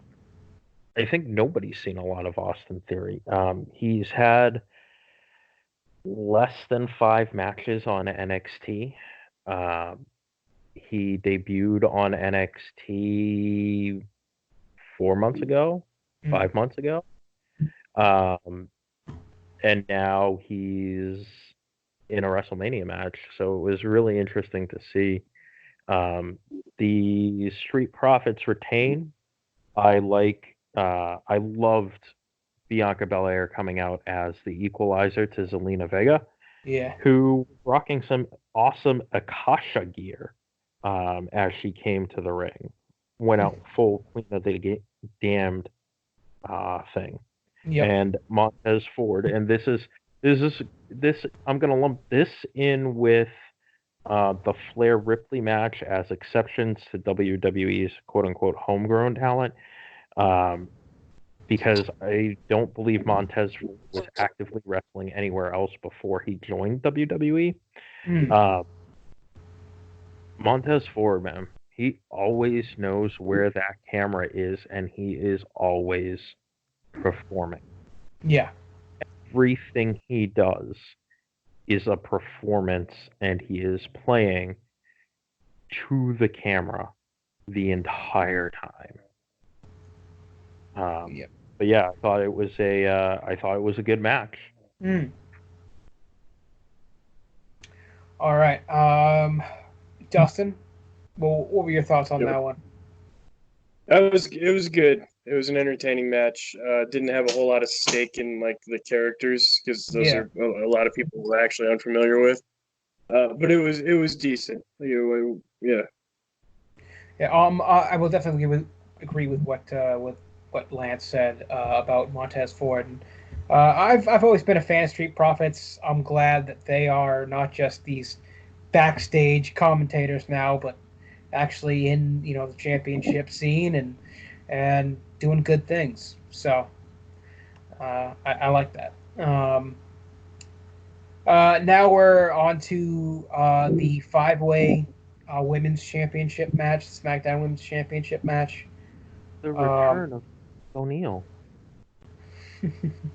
When was the last time you saw Titus O'Neil? Was probably when they attempted to recreate the Greatest Royal Rumble spot. Yeah. Ugh. So it's been a good long time. I was like, hey, he exists. Yep. This match, I don't think it's as strong as the other two women's matches, but yeah, it is nice to see Tamina back.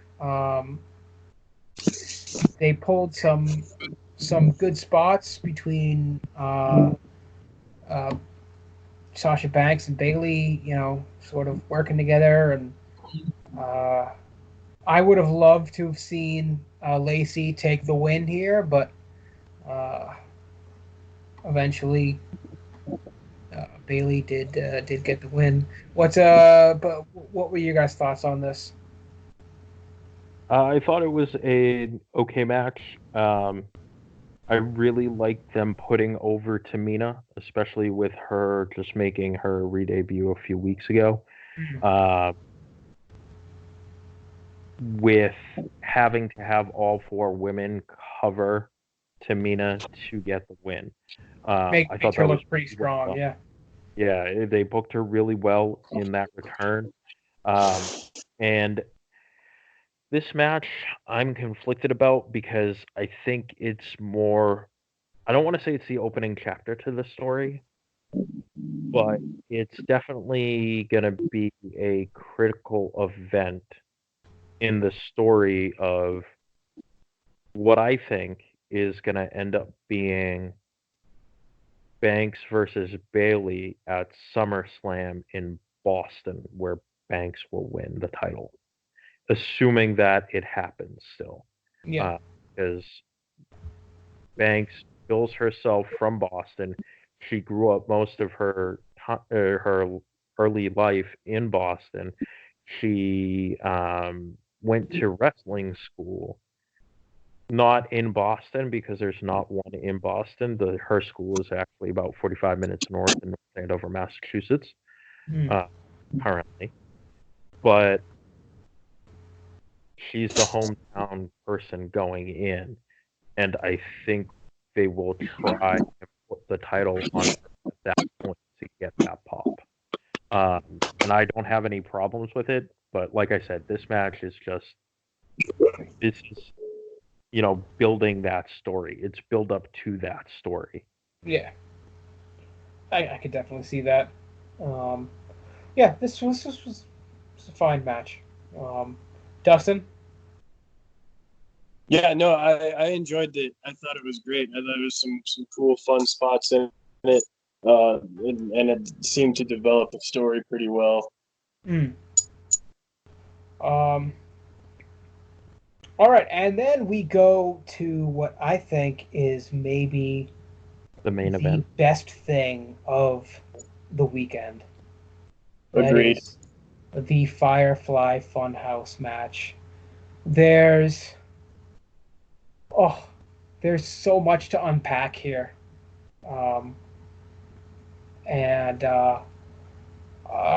Instead of going through every single little detail, I guess I'll just say I need more Puppet Vince.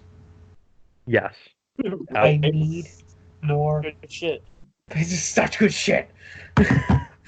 Oh my god. I need more of that. And yeah, I just everything about it was perfect, and it was wonderful. Give me more of those, please. Yeah, I'm right there with you. I'm on the same page. Actually, in my notes, I wrote it down because as I was watching it, the kind of, if you happen to watch Being the Elite, which some may not, there is a point where they actually start kind of taking jabs at ruthless aggression, and so every so often someone will come in and they'll be like, oh, you need to be more aggressive, and what they'll do is the Young Bucks will take a super kick from them. They'll hold their jaw and they'll be like, yeah, that, give me more of that. So I wrote that down because that's the exact feeling that I got watching this match, from all of the puppets in the audience, right? Perfectly done. Puppet Vince, amazing. Puppet Vince was incredible. The only thing that I wasn't too clear on, I got they started out, just to kind of run through what they did. They started out with different points in wrestling history. They were on one side, it was Cena and Wyatt on one side of the cage, and they were kind of like, you had what's the bodybuilder workout, I forget what he calls them, the workout version of Wyatt from the Funhouse, almost like a Macho Man, and then you had Cena almost like Hogan back in the 80s. Then randomly, and this is the part I don't get, why are they buddies in the NWO? I don't know. I mean, it was cool, it was fun, it was a nice kind of thing to call out, but I don't get why that was. I don't really care why that was either, though. And then you get Ruthless Aggression Cena, you get the Cena in his first appearance, but let's not skip over his first appearance gear that he came back out in. Yes, yeah, he comes back out in his first appearance gear, and it's literally like Bray Wyatt and the Fiend in Bray's mind, because it takes place in the funhouse, and this is taking place in Bray's mind. He's going back, and not only is he beating John Cena but he goes back and basically beats John Cena at every point in John Cena's history, plus 2 major wrestling points in history. And it was trippy as hell, but man, I loved it. Yeah. Dustin, your thoughts on this one? Oh yeah, no, it was great. It was wonderful. Like, it was one of the most interesting things I've seen in wrestling in years. Yep. Right. To basically take the biggest name of the last probably 15 years in wrestling and break him down mentally until he was just a shell of nothing. Yeah. And then finish him off right at the end. Like, it was great. And it could have happened no other way than the way they did WrestleMania this year. It would have been no other way to have it happen. Exactly. So, they could not have done that in a live setting. Right. I'm almost grateful that the event happened this way, so I had that experience. Yeah. Yep. Because the entire 2-night event was worth that. The Firefly Funhouse match. Yeah. That and the Boneyard match, to give us both of those in the way that they were able to give us both of those over those over the 2 nights is just, whew, that was good stuff. And then it was great. It was great. I hope if this, if the way they do things has to go on for much longer, I hope they do more things like that. Yes. Absolutely. And then we finish off with... It was over, right? It was after that match. It was done, right? Yeah, I mean, essentially. McIntyre won. And if there had been a crowd, it would have been more of a feel-good moment than it was. But it was fun to hear Paul Heyman do his thing. You could even hear Lesnar making an effort to do some trash talking. Wasn't super successful. No.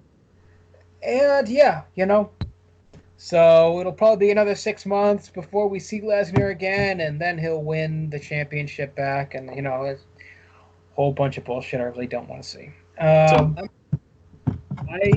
hated every ounce of both men's title matches, or the big titles. I'm happy with the results of both. I think Drew is going to be better than Strowman, even though I'm a fan of Strowman. Strowman just needs a worker like a Bret Hart style worker that's going to make him look amazing. Yeah. So if you get like an AJ Styles versus Strowman is going to be a big. Those will probably produce great matches, or somebody in that vein. Yeah, you can't just. Yeah, I'll agree with that. Yeah, I mean, you can't do because the Strowman Owens thing was very entertaining when they did it. And, but yeah, you can't just keep going, big guy versus big guy in this sort of scenario. You need 8-move title matches are the bane of my existence right now. Yeah. Yep. Or not even 8 moves. It's two moves repeated 4 times. They were the same match, and that was, I think, what the most disappointing part was. Yeah. And even though I knew that they were going to be the same match going in, it's kind of like the men's title matches. I'll compare it to kind of like going to see one of the Michael Bay Transformer movies. After a while, you know what you're going to get, and you know it's going to be a dumpster fire. Right. And, we unfortunately, that's what we got. And I think that one of the things, so if we're looking at everything as a whole, right? WrestleMania was 7 6.5 hours. No, it was 6.5. 6.5. Yeah. So it was 6.5 hours. It was spread over 2 nights. I actually really liked that aspect. No, that was nice. Being able, if you were to sit through, because, excuse me, Nate, you know, you've been here. We've done it before. We've sat through. We've done like the last 4 WrestleManias in a row. WrestleManias. And for them to break it up the way they broke it up, I actually really, really liked that. That worked really well. It was a lot more palatable, I think, rather than sitting there and having to go through that marathon. Yeah. If you look at this was 36, so it was 35, right? Last year when they had Rousey, Lynch, and Flair for both women's championships in that winner-take-all triple threat, right? Yeah. If you go back, they played that match on either Raw or SmackDown in the last couple of weeks. If you go back and watch that match, remember, that match starts at midnight. Yeah, the crowd's blown out by then. They're just, they're tired. The crowd was dead. And Lynch's music hits, and that actually starts getting the crowd going, and the crowd keeps trying to get more and more into it as that match goes on. But ultimately at the end, you're looking at like it's 12:30 at that point, and everybody's dog tired. I think that if they were to do it 2 nights in a row, like they are doing it, like they did it, you know, this year because of what happened, you get a very, very different outcome. As opposed to being at the end of this 7-hour extravaganza, all right, you're at the end of 3 hours, and then you get that moment, and I think you get a more energized crowd at this point. Now, are we going to be able to go back to that eventually? I'm sure we will, but I think that this might be a good lesson for the WWE moving forward, because I don't dislike WrestleManias, but they're really, really long. And dividing it up just makes it work a whole lot better. That being said, I missed NXT TakeOver because I'm a huge NXT mark. That's where my thing is. I love NXT. To me, it's such a high quality wrestling product where we're not talking about highs and lows, right? On NXT, the worst match that you get at a TakeOver is one that maybe you weren't as invested in, but after you watch that match, you were like, "Oh yeah, that was." I'm happy that I saw that. Yeah. Yeah. So losing NXT or having NXT kind of TakeOver spread out over a couple of weeks, because that's what they're doing. Last week they had the men's triple threat North American title match between Lee Dijakovic and Priest, and they actually switched the graphics over to the TakeOver graphics. This week, the headline match is going to be the Gargano Ciampa 5th and final match. Yeah. Oh God, I can't wait for that. But losing TakeOver sucked, but with the way we were able to spread out WrestleMania, it made the whole experience much more different. Yeah. And a little bit easier to kind of take and to kind of handle. And I tend to wonder if WWE is going to look at that going forward, maybe thinking, well, you know, we sell a weekend ticket to people, and maybe they do it TakeOver, because if you buy like the SummerSlam packages, right? Yeah. It's in Boston. You and I live in New Hampshire. I looked at the SummerSlam packages. They do it now. You can buy a ticket package, and you'll get the option. They've got their tiered options to get a ticket package where you get tickets to the SmackDown before, then you get tickets to TakeOver, then you get tickets to SummerSlam, then you get tickets to the Raw after. And so they have those tiered ticket packages already. So, I mean, they already do it. It's just a matter of spreading WrestleMania over 2 nights. And like I said, I think it works really well. I really want them to take a look at that going forward. Yeah. Yeah. So I think that's it. That was WrestleMania wrapped up. Interesting show. I've read a lot of stuff online. People saying it's been one of the best in years. Some people saying it's been one of the worst in years. But really didn't have any issue with it. And like we were just saying, yeah, might a little more palatable. Yeah, I mean, I think a lot of what I've seen and heard is issues with people just because they didn't like that it didn't have a crowd. Well, nothing has a crowd right now. Yeah. And, you know, I understand some people are like, oh, put it off. And it's like, yeah, but if you put it off, then what the hell are you going to do all weekend? We don't have any sports. Right now, there are exactly 2 companies that provide any kind of athletic entertainment event that's still going, right? It's WWE and AEW. So I don't know. I really enjoyed it overall. I thought it was really well done. Crowd, no crowd. You know, we obviously talked about highs and lows. I think though what we can take away from this, and stuff that I hope that they do, tape segments, those production quality segments, those I think were the biggest hit of the weekend for just about everybody. And spreading it over 2 nights is awesome. I think it's the way to go. I think that's how you move forward going forward.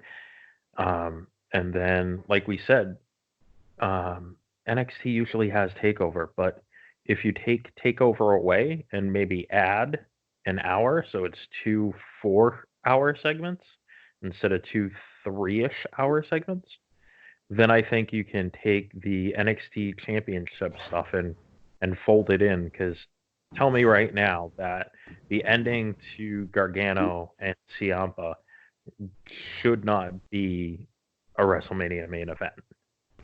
I know. Yes, it would be very good. The problem is, I mean, look, NXT's bigger now than it ever has been, but I'm still big enough. Yeah, I still think that some of those matches would fall flat in a WrestleMania crowd. Oof. I don't. You have to look at it not from your perspective, because you are the NXT mark. You have to look at it from the casual wrestling fan's perspective. I agree with you to a point, and my counterpoint, and not being too NXT marky, is that, okay, so as an NXT mark, do I believe Ciampa and Gargano should be the final match this entire weekend to have wrapped everything up? Yes. In reality, we don't make that happen. That's fine. But if you have the NXT guys on WrestleMania, because it is an quote-unquote equal brand, right? So we treat it like an equal brand, and we fold some more of the NXT matches in. Do they have to headline? No. But from a casual fan perspective, you don't know who these people are. You know that's WWE's third brand. Now you see these people, and you can't tell me that anybody watching any Ciampa Gargano who wasn't a fan or didn't know them going into it will not remember them forever. No, it will work. It will work. I don't know. I think I think folding it in, yes, but I don't know how much involvement there will be from the WrestleMania style crowd. But yes, I agree with you that integrating it into the main show would over a 2-night process, if they decide to do that again, would be smart. Yeah, absolutely. And I don't think that they would have too much of an issue with having the NXT guys there with a WrestleMania crowd. Look at the night after WrestleMania, right? Yeah. That mixed crowd of everybody when they debuted Shinsuke Nakamura. God, come on, man. We were at the arena in Manchester months after, and everybody's still singing his song. Mm-hmm. You can't tell me that the arena in Manchester, New Hampshire was filled with hardcore NXT lovers like myself that night. I guarantee you it wasn't. But the whole crowd was still months after he debuted, and we hadn't seen him on TV for a while, still singing his song. Like if you're gonna debut or if you're gonna take the NXT guys and you're gonna put them on a WWE pay-per-view, you do it at WrestleMania because those crowds are absolutely going to know who those people are. And if all of those 80,000 maybe don't, probably the 40,000 that do, when they start popping, everybody else is going to pay attention, and then everyone starts popping because the performances are going to be excellent. So I absolutely think you add an hour to both next year, you add an hour to both nights, you get rid of TakeOver, and it's just a WWE mega show where you have NXT, you have Raw, you have SmackDown, maybe even a few cross-branded rivalries here and there for fun. But you everything, and you will make NXT. You'll see your viewership on NXT go up because now these guys have that stage. The WrestleMania crowd or the standard WWE crowd knows who Keith Lee is. Why? Survivor Series. Right? If them on that stage and you give them that opportunity, we've already seen it's going to get more eyes on the brand. It's going to make more fans.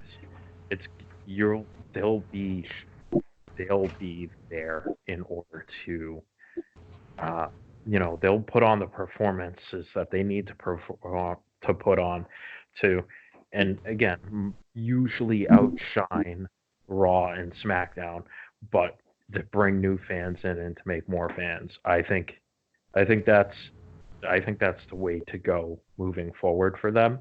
I think that's probably the best way to go. Okay. If you end up taking WrestleMania and doing it 2 nights on a regular basis. Not that I mind getting Ciampa Gargano 5 on regular NXT TV, where you don't have to, worry about having to pay my $9.99 for the network. But I think that moving forward, if we really want to treat them as an equal brand, you make them an equal brand at certain points. And I think those points are probably big 4. And you essentially get rid of TakeOver at that point. All right, and so Dustin, final thoughts from you as well on this. I honestly, split it up into 2 nights for a live show next year and see how it shakes out. Yeah. Because it could do something to alleviate the exhaustion of an 8-hour show with the pre-show and everything. Yep. All right. I think we can wrap this one up here. This was a hell of an episode, guy. We went close to 3 hours, 2 3/4. The show of shows. It was the show of shows, yes. Please do remember, guys, who's ever listening, since we are on YouTube for the immediate moment. Drop likes, leave comments, subscribe if you like it. Let us know what you like, what you don't like, and that way we can make adjustments here and there. So, for the Beer, Toys, and Wrestling podcast, I'm Nate Gleason with Lance Johnson. See ya. And Dustin Hayward. Adios. We're posting new episodes every Tuesday, and we will see you next time.